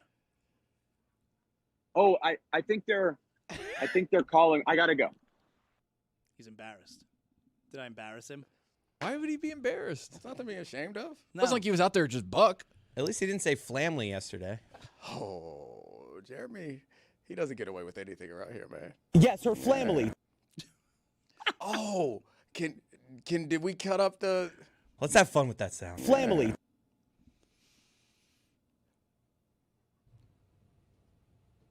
My man. That's the one that I wanted. You know what I need. My man. My man. For those who weren't here yesterday, Jeremy was doing the thing that I think we've all have done before at some point, is that you are like trying to be like chill and relax, but with people that you don't really know. And on the street, he was doing like some heat analysis, and some guy was really excited about the heat, and Jeremy ran up to him and was trying to be cool with him. It was not on the show yesterday until the end, and then he did this. Kendall, go work. I stopped here to tell you this. Dude. We are freak. Yeah, I love that. Jay? Yeah, Jay, listen. My man. It's been 10 plus years. This is what we did. My man. My man. I mean, I'm not judging him. I think I am. All of us have been in a situation where you try to be relaxed and it doesn't come off quite cool enough. I've used my man before in that setting. What's up, my man? My man. Yeah, it was too much enunciation. It felt like it was the first time he called somebody my man. My man. My man's one word. My man. Now can we take his family mistake and bring it into other iconic show moments where we use the word family. If you think that your family would get a lot of joy from seeing you go to the Hall of Fame and they're getting up there in age, Why are it's you like talking your like that? parents. We have one with Brian Kelly. I'm here with my family, and we are so excited to be in the great state of Louisiana. And we have one with Cam Cameron. And we drafted again. family, I've known this family. for over 10 years. I've watched this young man for a long time. Ted Ginn and his family will give us everything they have. I promise you that. My man. Boy, that crowd was not feeling Ted Ginn. Man. Getting booed when you're drafted. Didn't they? The Spurs got booed last night, right? When they were getting drafted. Which I mean, draft was in New York, which you expect. yeah. I mean, But it sucks for a guy in that moment. Like, you are having your big moment, and people are like, boo. Like, you remember when Porzingis got drafted, and the Knicks fans were like, nah. Well, the big one you. that I always think of was when the Eagles drafted Donovan McNabb. Oh, yeah. That was like the famous one because did they want? They wanted Ricky. I was just saying. I think it was Ricky Williams that they wanted, and they drafted McNabb. Ooh, they booed him out the building. How'd they react to your draft pick? Confusion. Cheers. Yeah. I mean, by the time I Maryland. got drafted, there were probably nobody still left. That was back when they did it at Radio City Music Hall. I was like drafted in the 90s. So like, nobody What'd you cared. do, like a little house party? Yeah, we had a little house party. Did you have a camera there? No camera. You had that Lev at the time. Nah, no Lev. Almost every Jets draft, they are booing. Remember Carl Bradley, that pick? Yeah, Picking a tight end in the first round? Kyle Brady.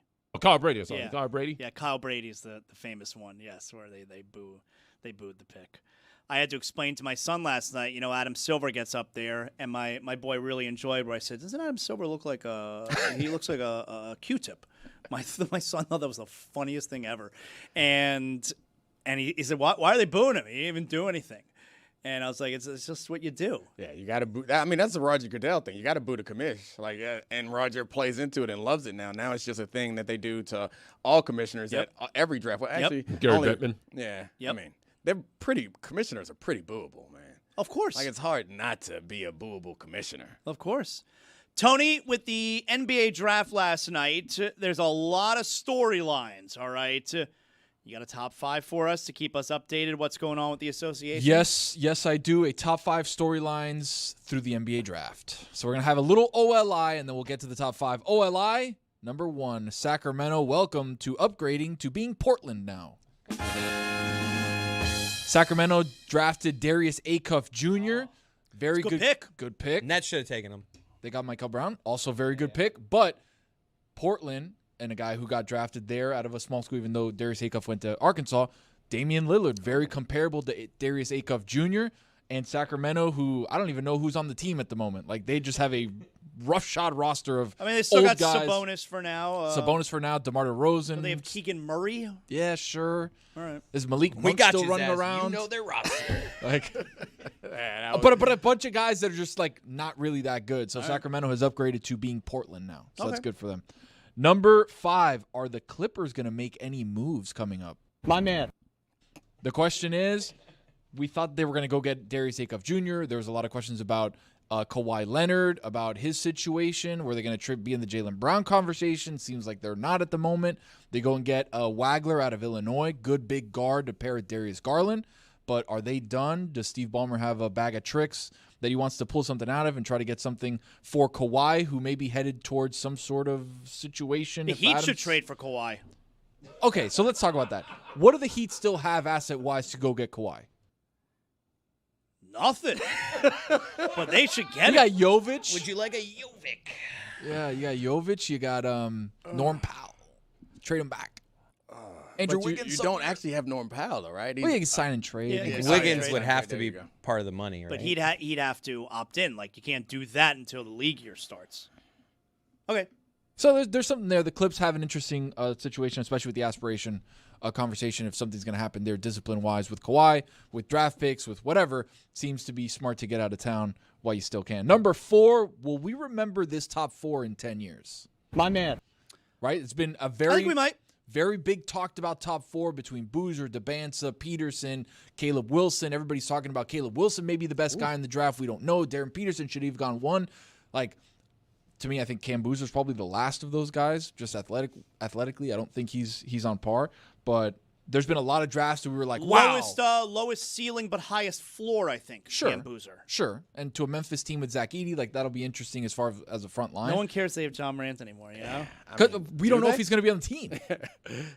But it's amazing. Like a few years ago, this guy was like he was in such a good spot, and now it's like, oh, nice. They drafted Cam Boozer, pairing with Zach Edey. Zach Edey. Yeah. 7'4" statue. Number 3, teams to keep an eye on after the draft. My man. The Wizards. My man. The Hawks. My man.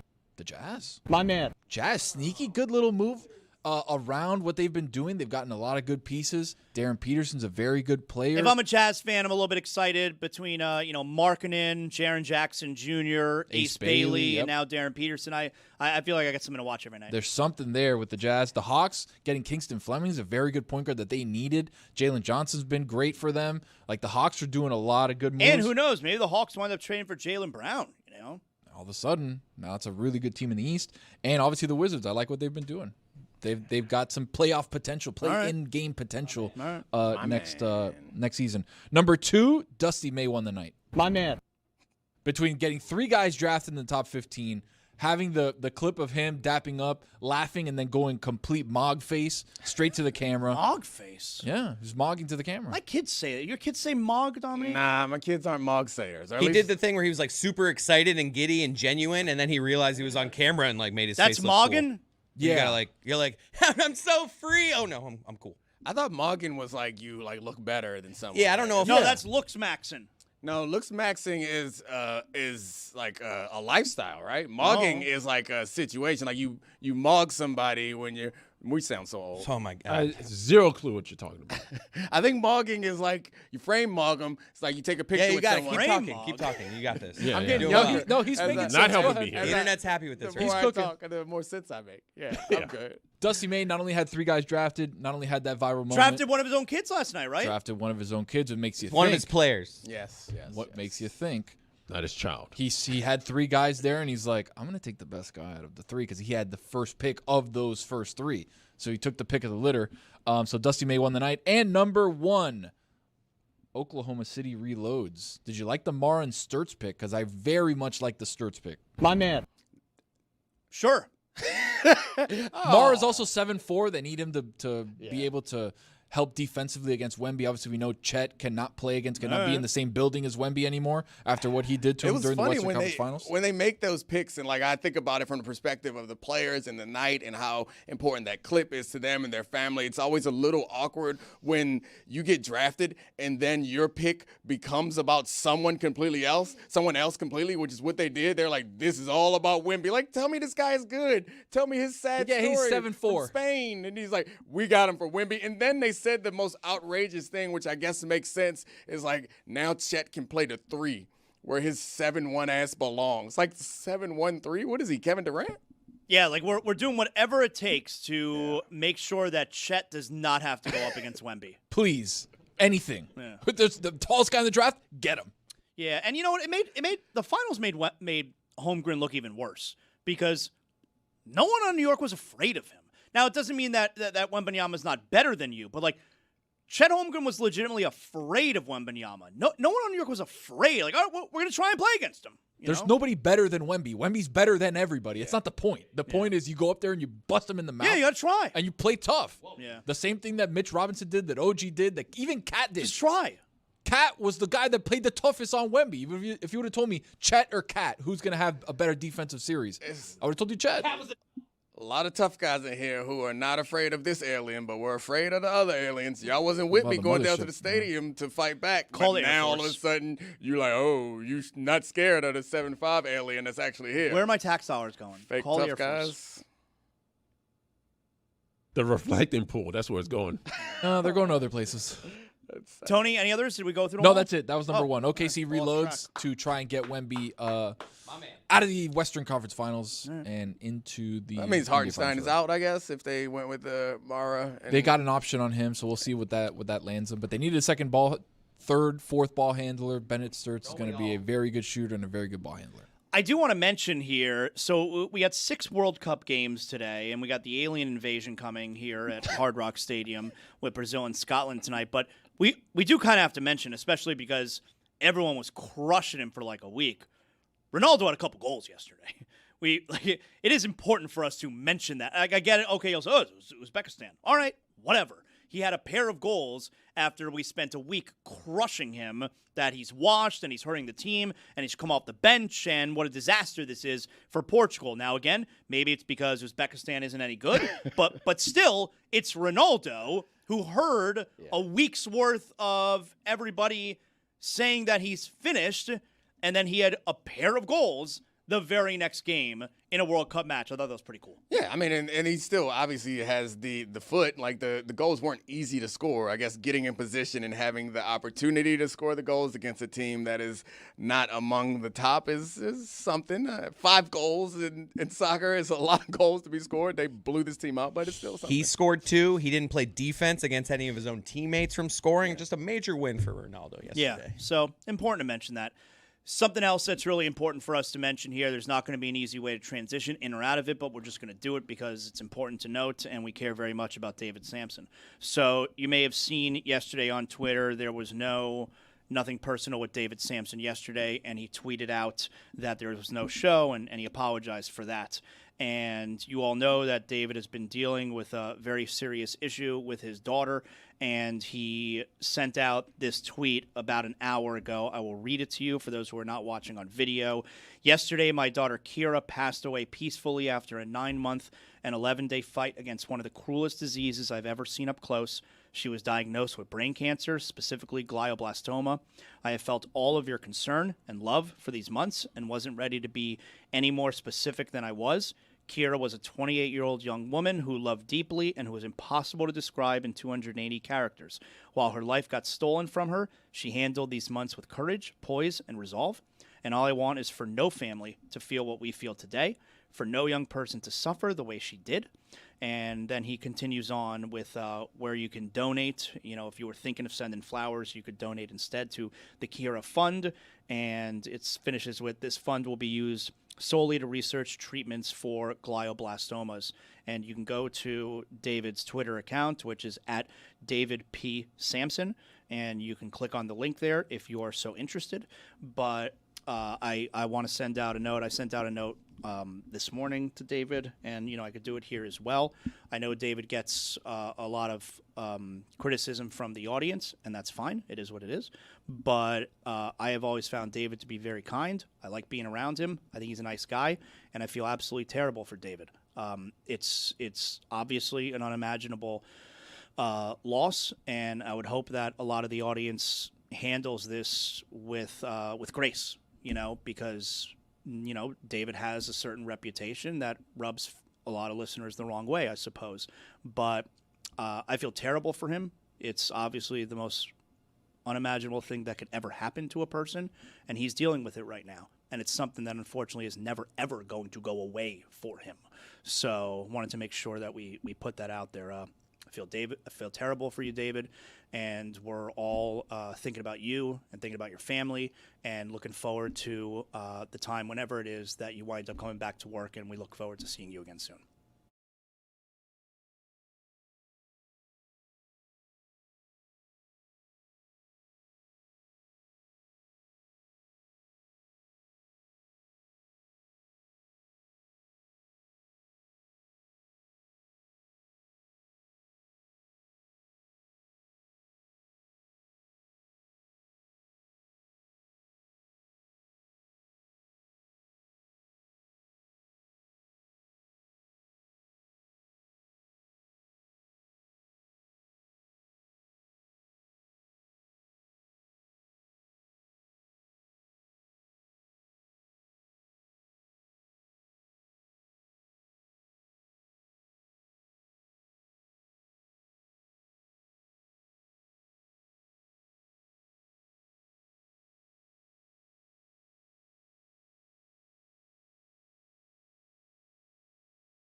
So Dan's out today. I don't know if you guys have been able to tell because it's been me sitting here the whole show. You noticed, right? It's the YouTube audience may know, but yeah, the listeners might have just thought he was just sitting there quietly. Yeah, our voices sound similar. No, it's me. It's me, everybody. It's me, Zaslow.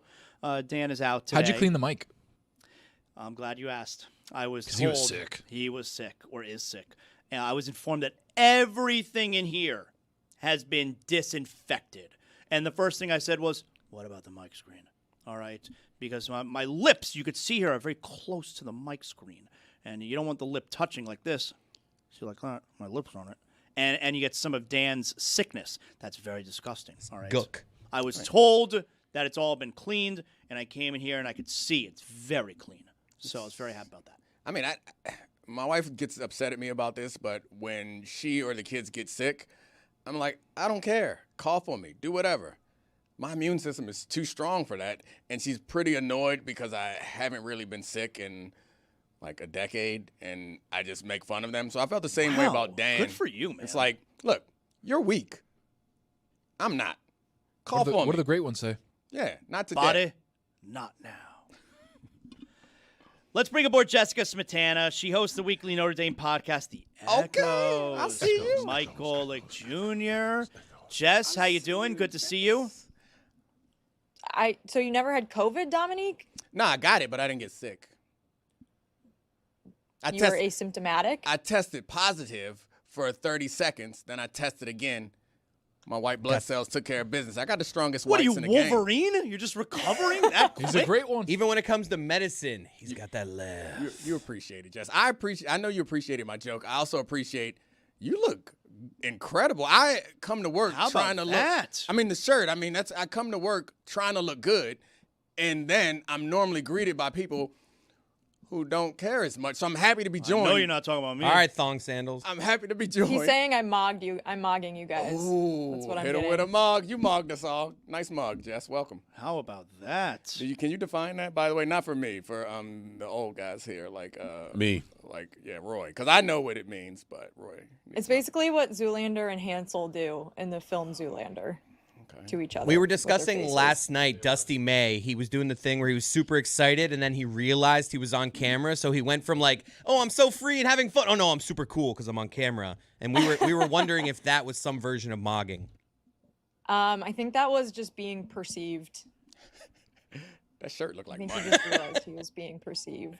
That shirt looked like money, man. That looked like a shirt. She got that laugh. It's just a regular linen shirt, but thank you. I It appreciate looked it. like I was money, gonna go though. with like a full vacation vibe shirt because we're almost in July here, but I thought it would be too much, so I took it down a step. But how much did that nudge out the like Heat shirt that you're gonna wear or whatever? Like I'm sure there's like some sort of sports related T-shirt, or there was like a wrestling shirt hanging in your closet. Yeah, that Roman Reigns shirt. Did you? No, did you I wear have that? like, I try to dress the season, Dominique, when I come on this show, and right now we're entering peak summertime, even though it's been summer in Miami now for like 3 months.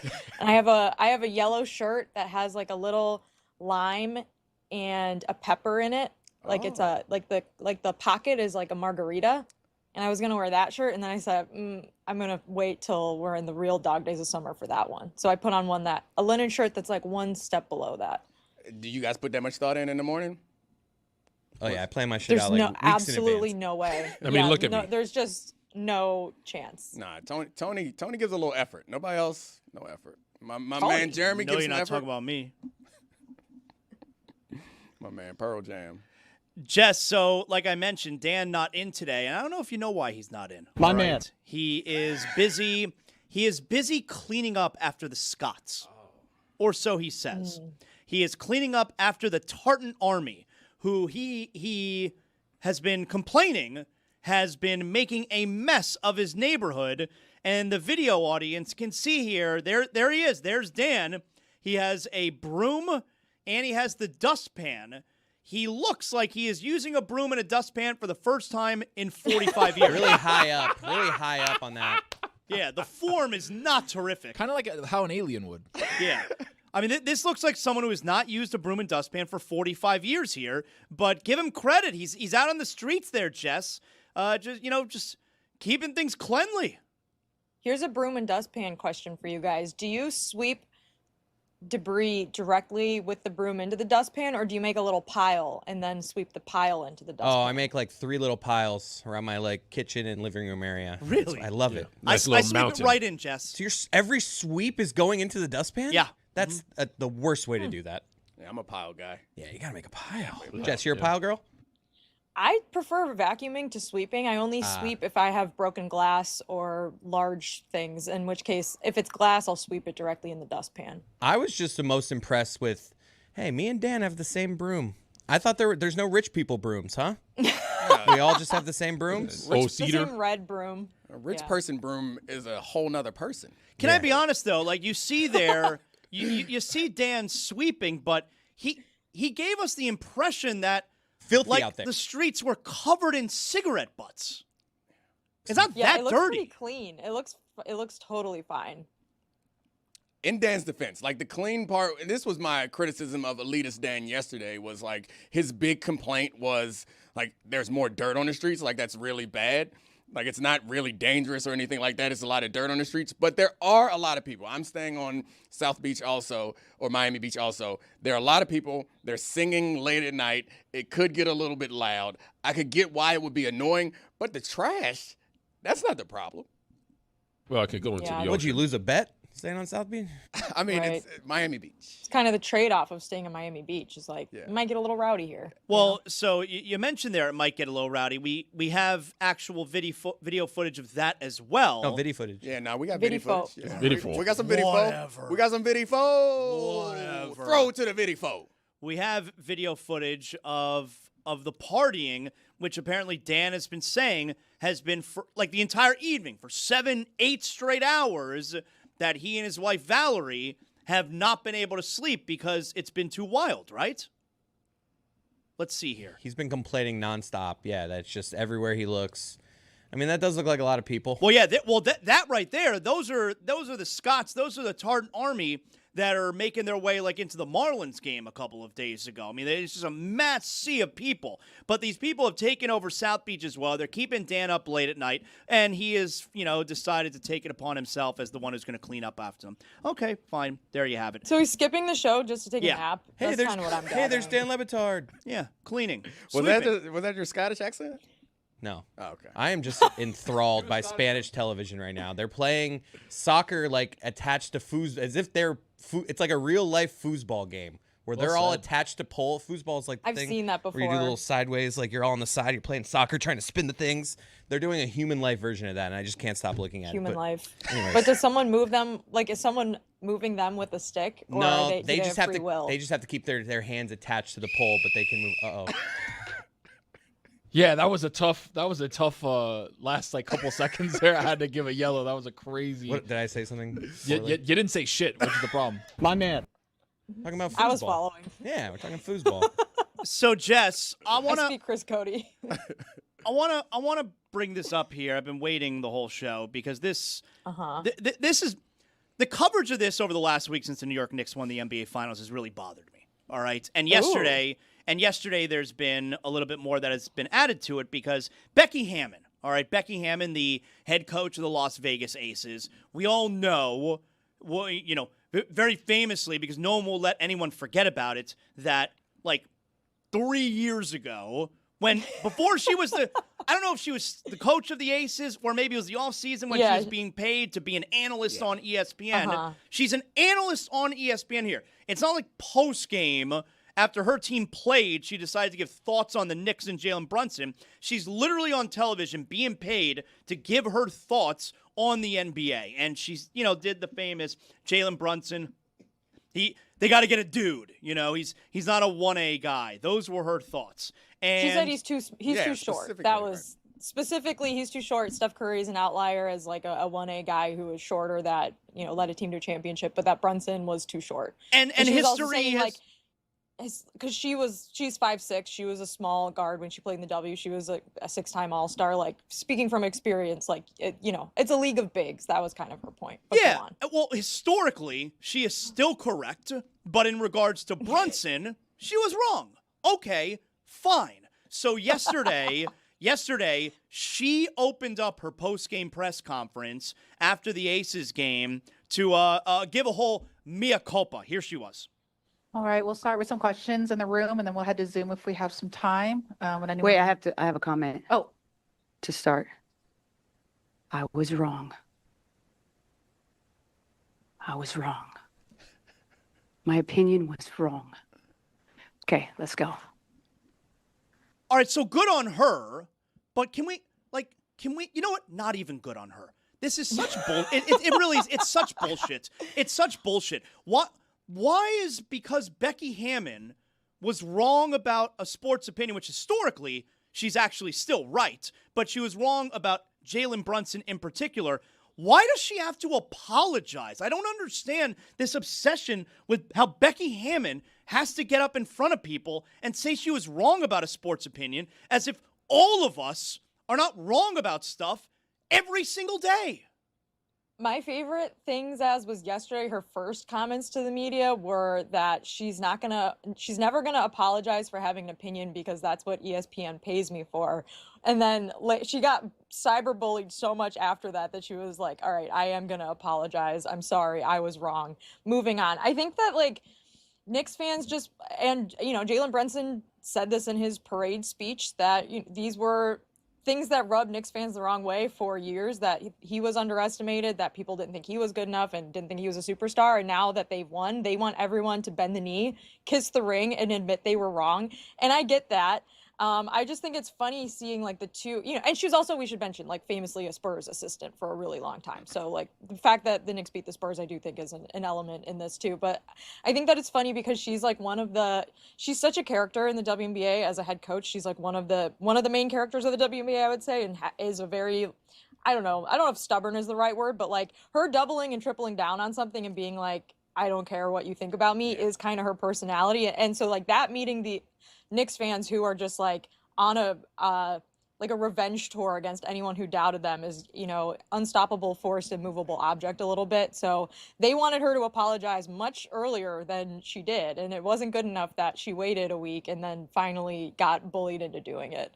And it's an NBA aphorism that kind of everyone has said throughout the history of time. It's something that we all know to be something that is kind of a rare occasion when it works out. It's a weird thing that they piled on. And also, if you remember the Jalen Brunson signing, I think a lot of these Knicks fans are also ones who are yeah, this ain't quite good enough. Definitely. Either. And now, which is fine. That's what fans do. Yeah. The weird part is that's what sports are, is proving if you're good enough. Right. That's sports. But I don't remember the Knicks fans reacting the same way the Heat fans are currently reacting to signing Giannis when they got Jalen Brunson. The Knicks fans were not oh my gosh, now we're in it. No, totally. No, you're right. And rightfully so, the Knicks fan, why would the Knicks fan have said, "Oh, nice, now we got a superstar. He's going to lead us to a championship"? That would have been it would have been a ridiculous thing to say at the time. It's just I don't know.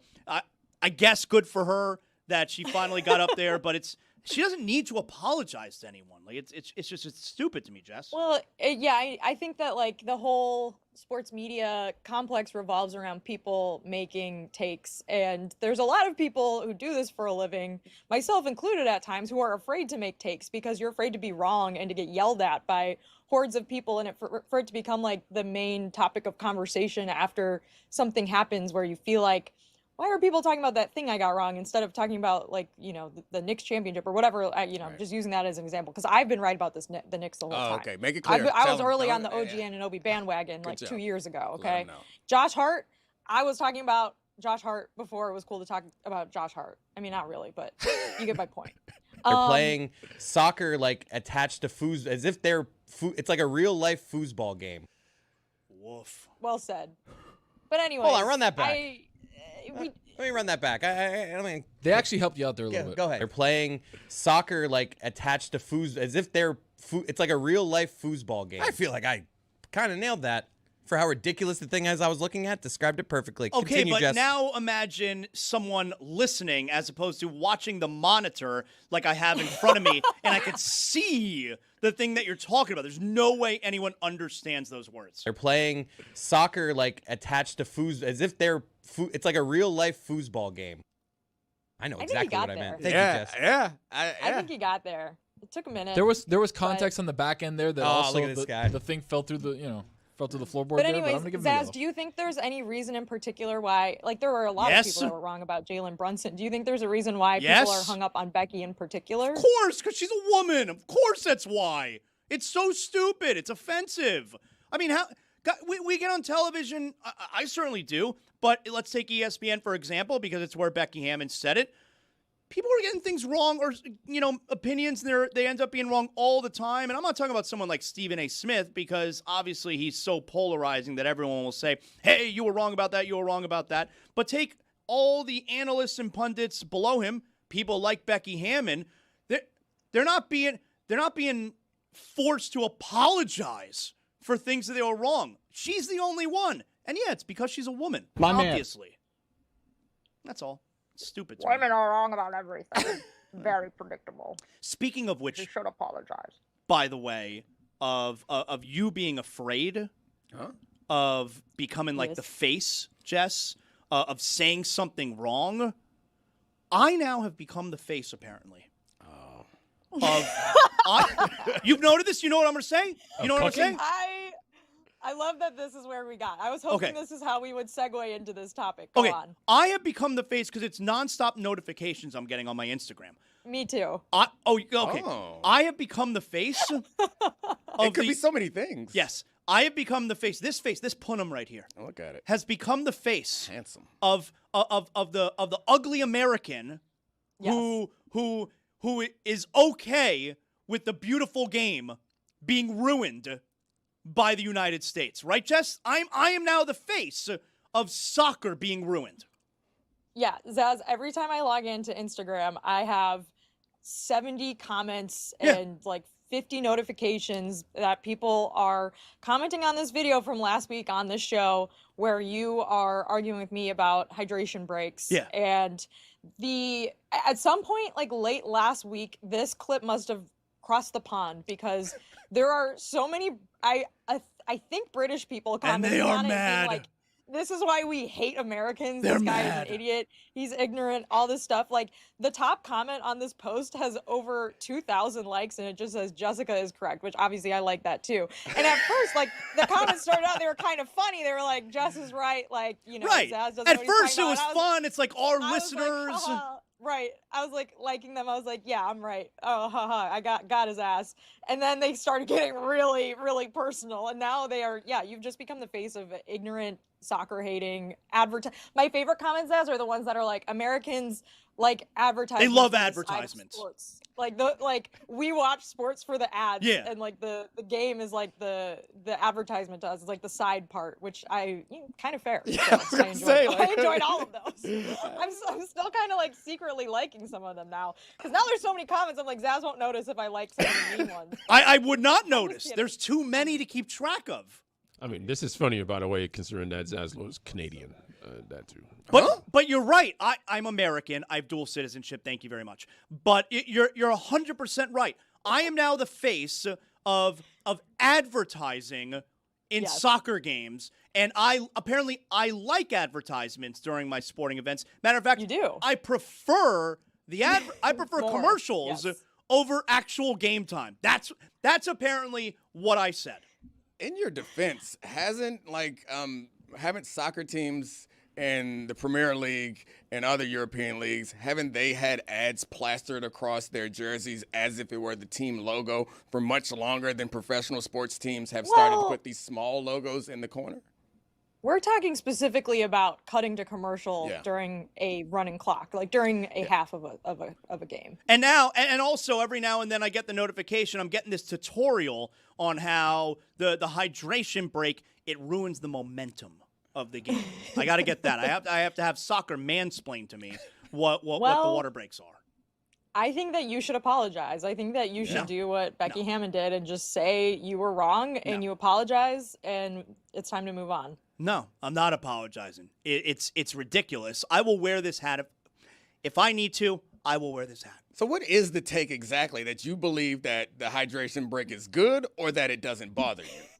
That's what it was. It doesn't bother me. There's a million other things going on that bother me. I'm not annoyed by 90 seconds where I can get up and go take a leak during the soccer game when I couldn't before because they're doing a hydration break. It's so not worth me getting angry about. And now this is going to get clipped and it's going to happen again, Dom. So I'm going to add more fuel to this. Is it possible? Absolutely should do that. That if there was something that you liked as much as maybe they like, maybe they're right. If there was something that you liked as much as, or you loved as much as they loved, Let's be clear about this. That if there were a change to it, as irrelevant as the change feels to you, it's possible that you could be a little upset. Like I've seen you lose your mind over wrestling. If Roman Reigns loses, I'm gonna get upset. Let's be clear about this. If I had a choice to watch sports with no commercials, that would be my preference. My man. But that's not the real world. And as a result, since that's not the real world, a commercial break in the first half and a commercial break in the second half of a soccer match during the World Cup is not something I'm willing to get angry about. That's all it is. Isn't it like they have now a halftime, so it's like triple, right? Triple the commercial breaks. It's a lot of commercial breaks. Like, when you saw like football games adding like those fake commercials where they just keep the camera on, did that bother you? No, it is like I don't have control. I guess I don't get angry, Jess, at things I can't control. Yes, you do. That is God totally bless you, false then. of a thing that I just said. Because if my team loses in a game, I can't control that. I get angry about that all the time. So what I just said is completely you guys would be untrue. livid right now. If Giannis didn't come to Miami, you would be livid about it all week, even though that's 100% It's out a of your total control. lie what I just said. Jess, I think we're getting close to it. This is where we come back to I'm not going to apologize for an opinion. I'm paid to have them, you know? But you also, I agree with that stance. If you still believe that opinion, I feel like the more we talk this ass, the more we realize that today's ass thinks yesterday's ass was wrong. I think, Right? I'm just going to have to live with this. I'm the ugly American who loves commercials. You're not ugly. That's what it is. Canadian. Thank you. Thank you, Dominique. I appreciate that. Yeah, I didn't know you had Canadian citizens. I think you should just start replying to all these people and be like, look, this is a North America problem, okay? Let's not just blame America for this. There are too Let's many not to blame reply the United to. States. It's every time I open up my Instagram, I have 100 comments and 100 likes. It's too much. And I didn't know that you're contributing to that, Jess. That's a little bit disappointing. Well, sometimes Instagram will say, if you like this comment within the first 24 hours, it keeps the engagement going and it'll reach more people. And so I'm like, I'm just going to like this comment, reply to this comment. I got to Let's keep dig it going. through this. This is news to me. I got to find some of It's these good funny stuff. ones so we can or The the best meanest part- ones so we can the best part- amplify them. My face isn't even in the video because we were having some sort of like technical camera issue last week. So Chris Cody is just in the video acting like a buffoon while Zaz is talking. So I enjoy it. It's good stuff. Was he doing that shoulder dance that he does? That's the Chris move. Oh, I look love at that move. There he That- is. that thing. He's doing I the love thing. that move. I do too. It's a great Chris. Oh, heartbeat. Oh, shit. Jess, Got some motion. Jess, give me some thoughts on there being no supplemental draft. The NFL has ruled there will not be, because it's not like, a player like Brendan Sorsby, he was ineligible for the NFL draft for whatever reason there is, and you can request a supplemental draft. It's not like there has to be a supplemental draft. He requested a supplemental draft, and the NFL had a pretty strongly worded response, essentially telling him to F off. Yeah, I really wanted to talk to Dominique about this because now the NFLPA is going to be involved in some fashion. Did you read the letters as that the okay, so the letter was like so mean. If someone wrote that mean of a letter to me, I would probably cry.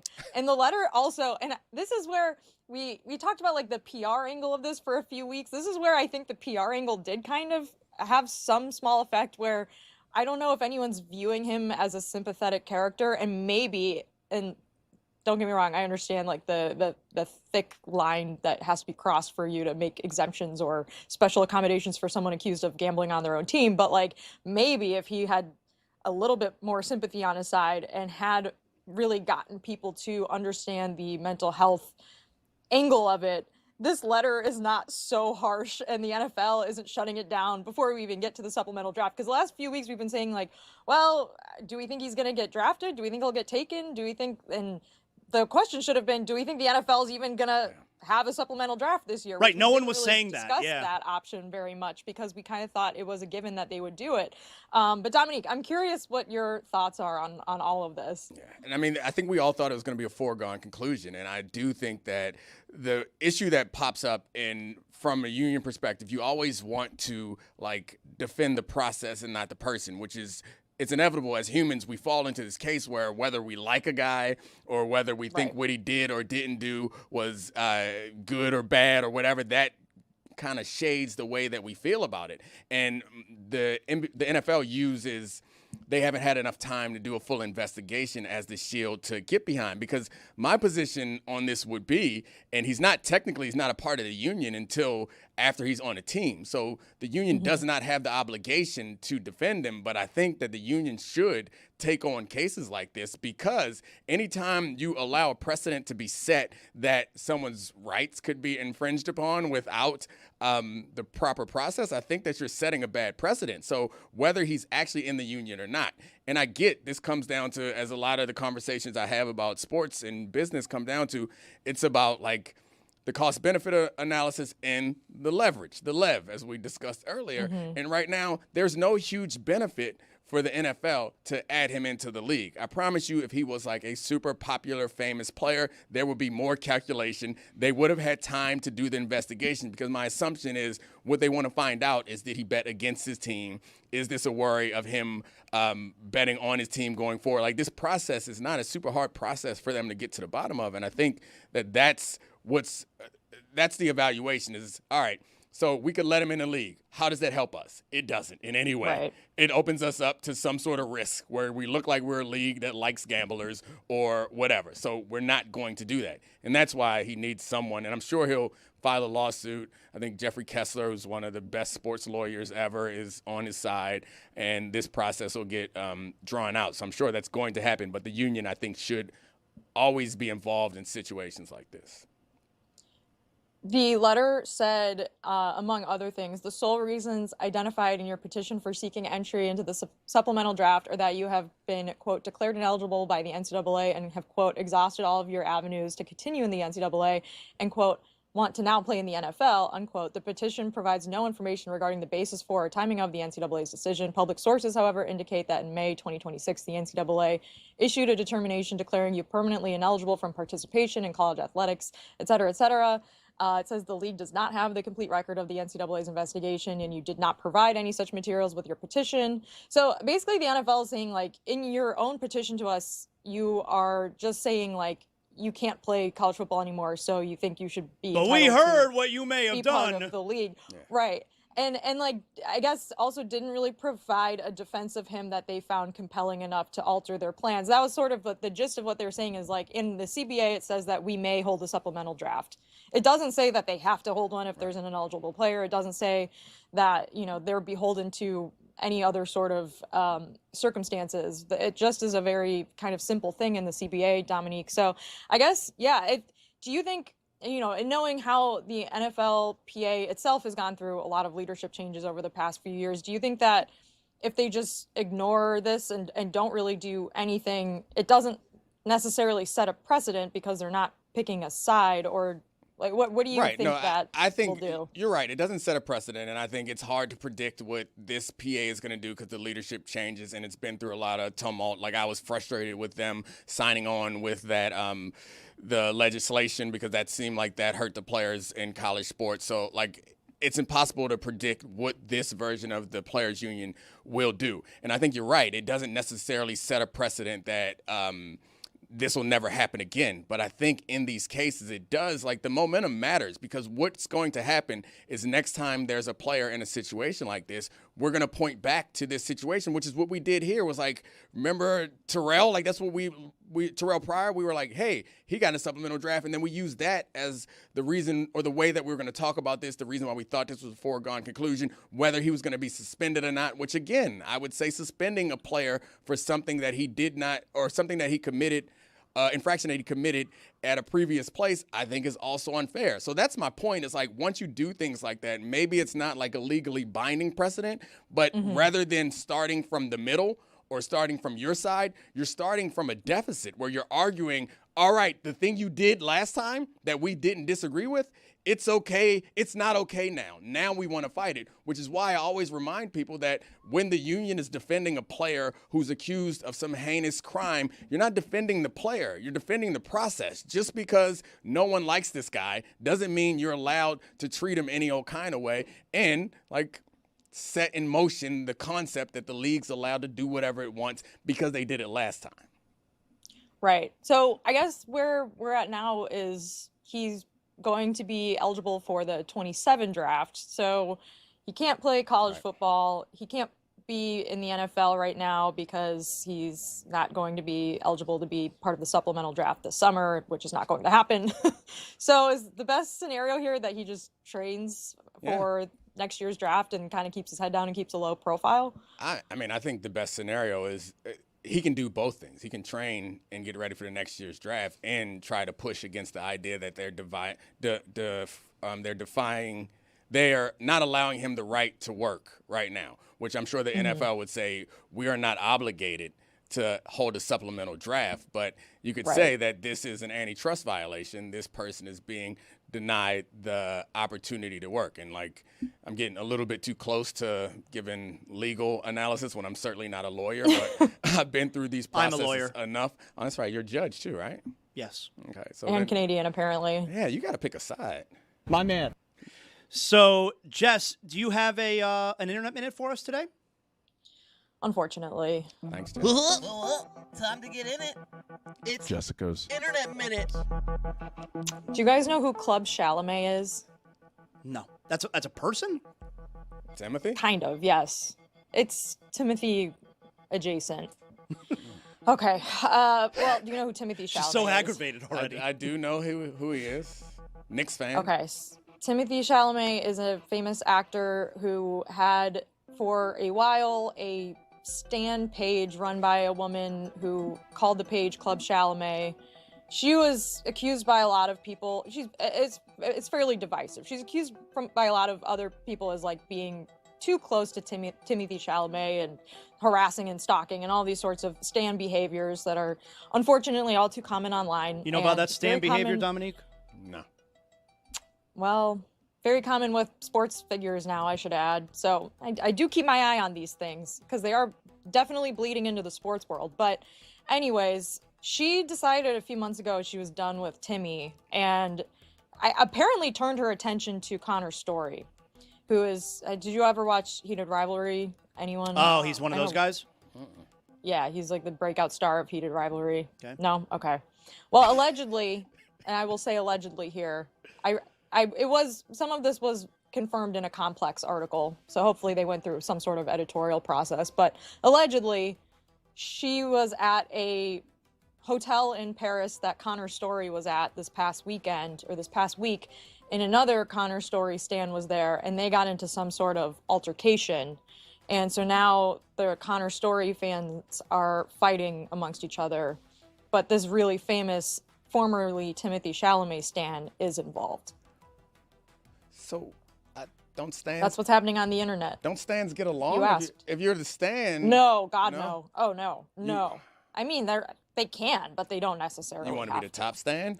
Am I the only one so. who thought of Connor Stallions when she said Connor Story? Oh, yeah. I was like, how are these two connected? Yes. Stealing Excellent point, signals. Chris. No, Yes. I think you might be, actually. Yeah. I think that they just have the same first name and the same letter in their last. I guess their last names are both nouns. Yeah. Technically. You do speak Chris Cody.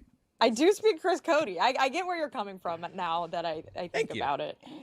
You can check Jess. Apparently, Go ahead. sorry, Jess. Zaz, just something for you. I haven't looked into that. It's okay. Dan's not here. We can talk over each other. Apparently, Club Chalamet was a Pearl Jam stan before she became a Timmy stan. Something for you to look into. Yeah, do your own research. Yeah. All right, I'll get on that. I don't know any Pearl Jam songs. Allegedly. You do know Pearl Jam songs. You've never heard Jeremy? Oh, okay, that's Pearl Jam. You never heard Alive? So I assume that I've heard these songs, but Better Man? If you ask me to name a song, I'd be like, I don't know. Pearl Jam's the one with the the baby swimming, right? No, that's Nirvana, man. Pearl Jam's one that goes, yeah. Yeah. Oh, That's Even Eddie flow. even Yeah. Oh, that thing slap a little bit. I Or like better, that John Yes. Zaslow. It does slap. Oh, I like that Big one. Cubs fan. Nice. Eddie Eddie Vedder. Vedder. Yeah, see? There you go. Jess, you can check out her weekly Notre Dame podcast, The Echoes, of course, with Mike Echoes. I think you Golick have to say echo. Jr. Echoes. Great job, Jess. Bye, guys. See ya. Go, Joe. I said hi. I love him. Oh, I will. So, Tony, this reminded me because I just got a message. I get messages from, whenever my pool guy is coming over to the house, I get a message, hey, I'm going to be over in a few minutes. You're having a problem with your pool guy, right? I've got a big issue, gentlemen. I've got a huge issue. Obviously, the issue with the pool guy earlier was that I scared him every time that he would. Oh yeah, he that's would be right. cleaning. I'd be like, hey, and then he'd be like, ugh, and he'd almost fall into the pool. My Is issue it is just a Miami thing that because having a pool guy seems like a fancy dude thing, and I don't. It's like $100. It's like $120 You think a I'm month. you think I'm gonna measure like the chlorine levels myself? What are you talking Yeah, about? it's a lot of stuff to know. A lot of I science. guess it's a Miami. Got to head to the Pinch a Penny pool store. It's I'm like, doing oh, this give me myself. That sulfuric pool, acid to put in the pool, but don't put too much because then you get. that pool's green as hell if you Exactly leave me in right. charge. I do love Reflecting pool. I do like getting the leaves out of the pool sometimes. That little long neck. Yeah. Yeah, it's fine until you got to Sounds take relaxing. 1,000 of them out, and then that's why you pay a guy $120 to do it. I'll do that sometimes. My wife will be, oh, you're such a cute little pool boy. I love you. Oh, sound like My something- issue- sound like Baby. spaghetti. My issue is this. My wife has asked, hey, when was the last time the pool guy was over? Because she's obviously she's at home with the baby all day, and she's like, I haven't seen him in 3 weeks. And I'm like, really? She's like, yeah, I have not seen him in 3 weeks. The pool looks dirty. Like, have we paid him already? And I'm like, yeah, I got him like on just an auto pay on Zelle every month. It's like, yeah, he hasn't been here in a month basically. So you're gonna have to break the news to him. Look how she positions it. You're gonna have to break the news to it that you got to fire him. And I'm like, why don't I just tell him to come over and like do it? And he's like, nah, like he's got to go. So now I got to fire my pool guy. I don't want to. He's a nice guy. The problem is I got to fire him because my wife said it's done. It's an easy text. Nah, you got. No, it's that's a call. Nah, it's a text. Oh, I think it's a text. That's a text. I did it for. I've done it before. He knows where I live. I have fired. What's he gonna do? I have fired my pool guy before, and it was via text. Maybe just take your shirt off and start sweeping his leaves. I'm telling you, my wife. Maybe it's a hint. The problem is the chemicals. I go out there, I take the shirt off. I'm doing. She says I'm her little pool boy. They're playing soccer like attached to foos as if they're it's like a real life foosball game.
Chris, have you seen what's going on here with Jazz Chisholm the last couple of days? Blow pops?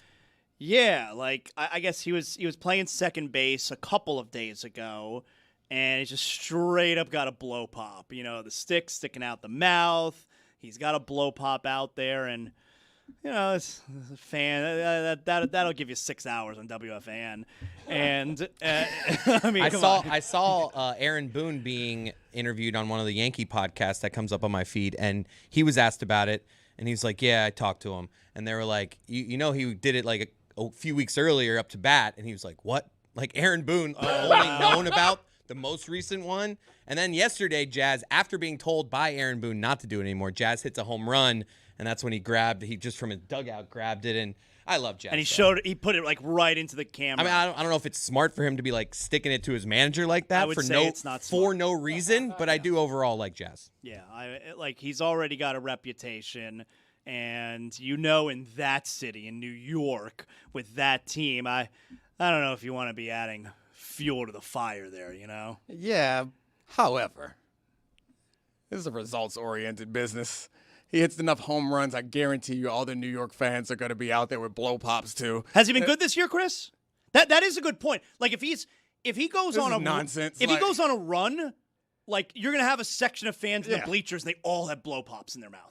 Of course that's going to happen because that will be a thing. In blow pop, they need to send him who's the company that makes blow pops? They need to send him a couple bucks. Like this man is out here marketing for you. Yeah. He's batting .230, so so's everyone though. Right, that's the whole league. That's the whole league. He has 12 home runs. He scored 41 times and 33 RBIs so far. 23 stolen bases. And it also seems like we haven't learned our lesson, but I guess it's part of the sports media ecosystem is like when someone does something like this that's ultimately harmless, ignore it and it'll go away. Like we make a big deal out of it and then he's like, all right, you're challenging me. Yeah. You're disrespecting me. Yeah. And he's also in his mind thinking, which is accurate, it's a bleeping blow pop. Relax. It's a blow pop. And I get the desire to be like, shove it in your face. I had some candy. I'm not smoking rocks. It's a little sweet treat. Little sweet treat with bubble gum inside. Relax, folks. It'd be crazy if he was on second base smoking rocks. Yeah, folks. That Aaron Boone be mad about that. Yo, not only he also did a couple weeks ago smoking rocks on second base. You know what? If he was smoking rocks, I come on here, I rip him. I rip him along with you. I will immediately. I'm the player guy. I'm defending players all the time. If you out there, smoking rocks? If you free basing on the second base, I'm going to go ahead and have to say, draw the line. Because that would mean you're not wearing your glove. You got to have a glove on. I don't know. So basically, Tim Raines. Oh, my God. Let's bring Juju aboard. Juju. What up, Juju? Juju, did you, what stood out to you? What did you especially like from the NBA draft? You feel me? You already know what I'm wearing. The kid himself. Wow. But yeah, man, the NBA draft, man, last night, it was hilarious. I agree with y'all, man. If the trade has been made, if Shams has tweeted it, why the hell does my boy still got the Knicks hat on? Give my boy the Laker brimmy. It made no sense, and it's getting goofier and goofier by the day. Now, Juju, do you like following along on Twitter? Because you'll have guys like Shams who will ruin the draft picks for you. Do you like being tipped off about the picks? I keep my phone turned upside down until about number 7. Once we get to 7, now Shams ruined away. You feel me? Okay, so you want to be surprised the first few. Right. I can't believe the Thunder was able to get Mara. That's going to be one of the biggest moves in the draft, in my opinion, because now they got another body to throw at Wemby. He ain't got to stop him. Just use all your fouls. A lot of jokers out there, Juju. We all know that. Do we have a joker of the day today, maybe? Yes, sir, man. Unfortunately, the joker of the day. I don't know if y'all seen my boy, Matt Jones at Tight End University. He ain't doing nothing wrong. Look at this guy. Bruh, that is Matt Jones right now. No. He's not getting the joker of the day because he did something wrong. He looks like if I thought the Joker was throwing the football, that's how he would look. Brother Mac Jones, lay off of whatever you on, big bro. That is not Mac Jones. Now, I saw this as well on mute, and it's just hilarious. There is music playing here, so he's kind of just like, this is the Mac Jones, like, yo, we're doing drills, but I'm vibing to this music here. So this is so good by Juju. I'm so glad I'm looking at this. That looks like if Joe Burrow, 35 years from now, got caught smoking rocks. Like, damn, what happened to Joe Beasy? Oh, man. They got the boy. Oh, the pass is accurate, though? Like, if the pass is accurate, more blow pops for my man. Juju, what is this I hear about a Ghana witch doctor? Oh my God. My brother, the Ghanaian witch doctor, was on Harry Kane ass yesterday. He put a curse on my boy before the match, and guess what? Harry had a wide open net with a chance to put them boys away. He kicked that thing to damn near Ghana. You feel me? Over the net. So it made me think, bro, who are the top 5 most influential fans of all time? Oh. I made a list for you. OLI, purple shirt guy. Oh, yeah. Let's go on. Sit your dumb ass down. Yep. Let's go on. OLI as well, Mariska Hargitay, love man. her. Great fan. Yes, sir, man. She was on the court with Lisa Salters in the OG interview. Like, back up, sis. Oh, yeah. Number 5, my brother, Gilly the Kid. It might be a two America situation. I think but so. If you know, you know. Now, if you know, you know. Come on. He can hoop. Number 4, Steve Bartman from the Cubs. That's right. In the Super center. influential. Super duper influential. Number 3, my sister in the Lord, Taylor Swift. Oh, wow. She pull up to the game, you can't even go through that way no more. You got to go that way. You did.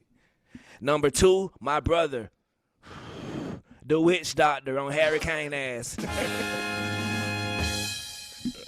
You feel me? And the number 1 most influential fan of all time helped bring the most magical championship of all time.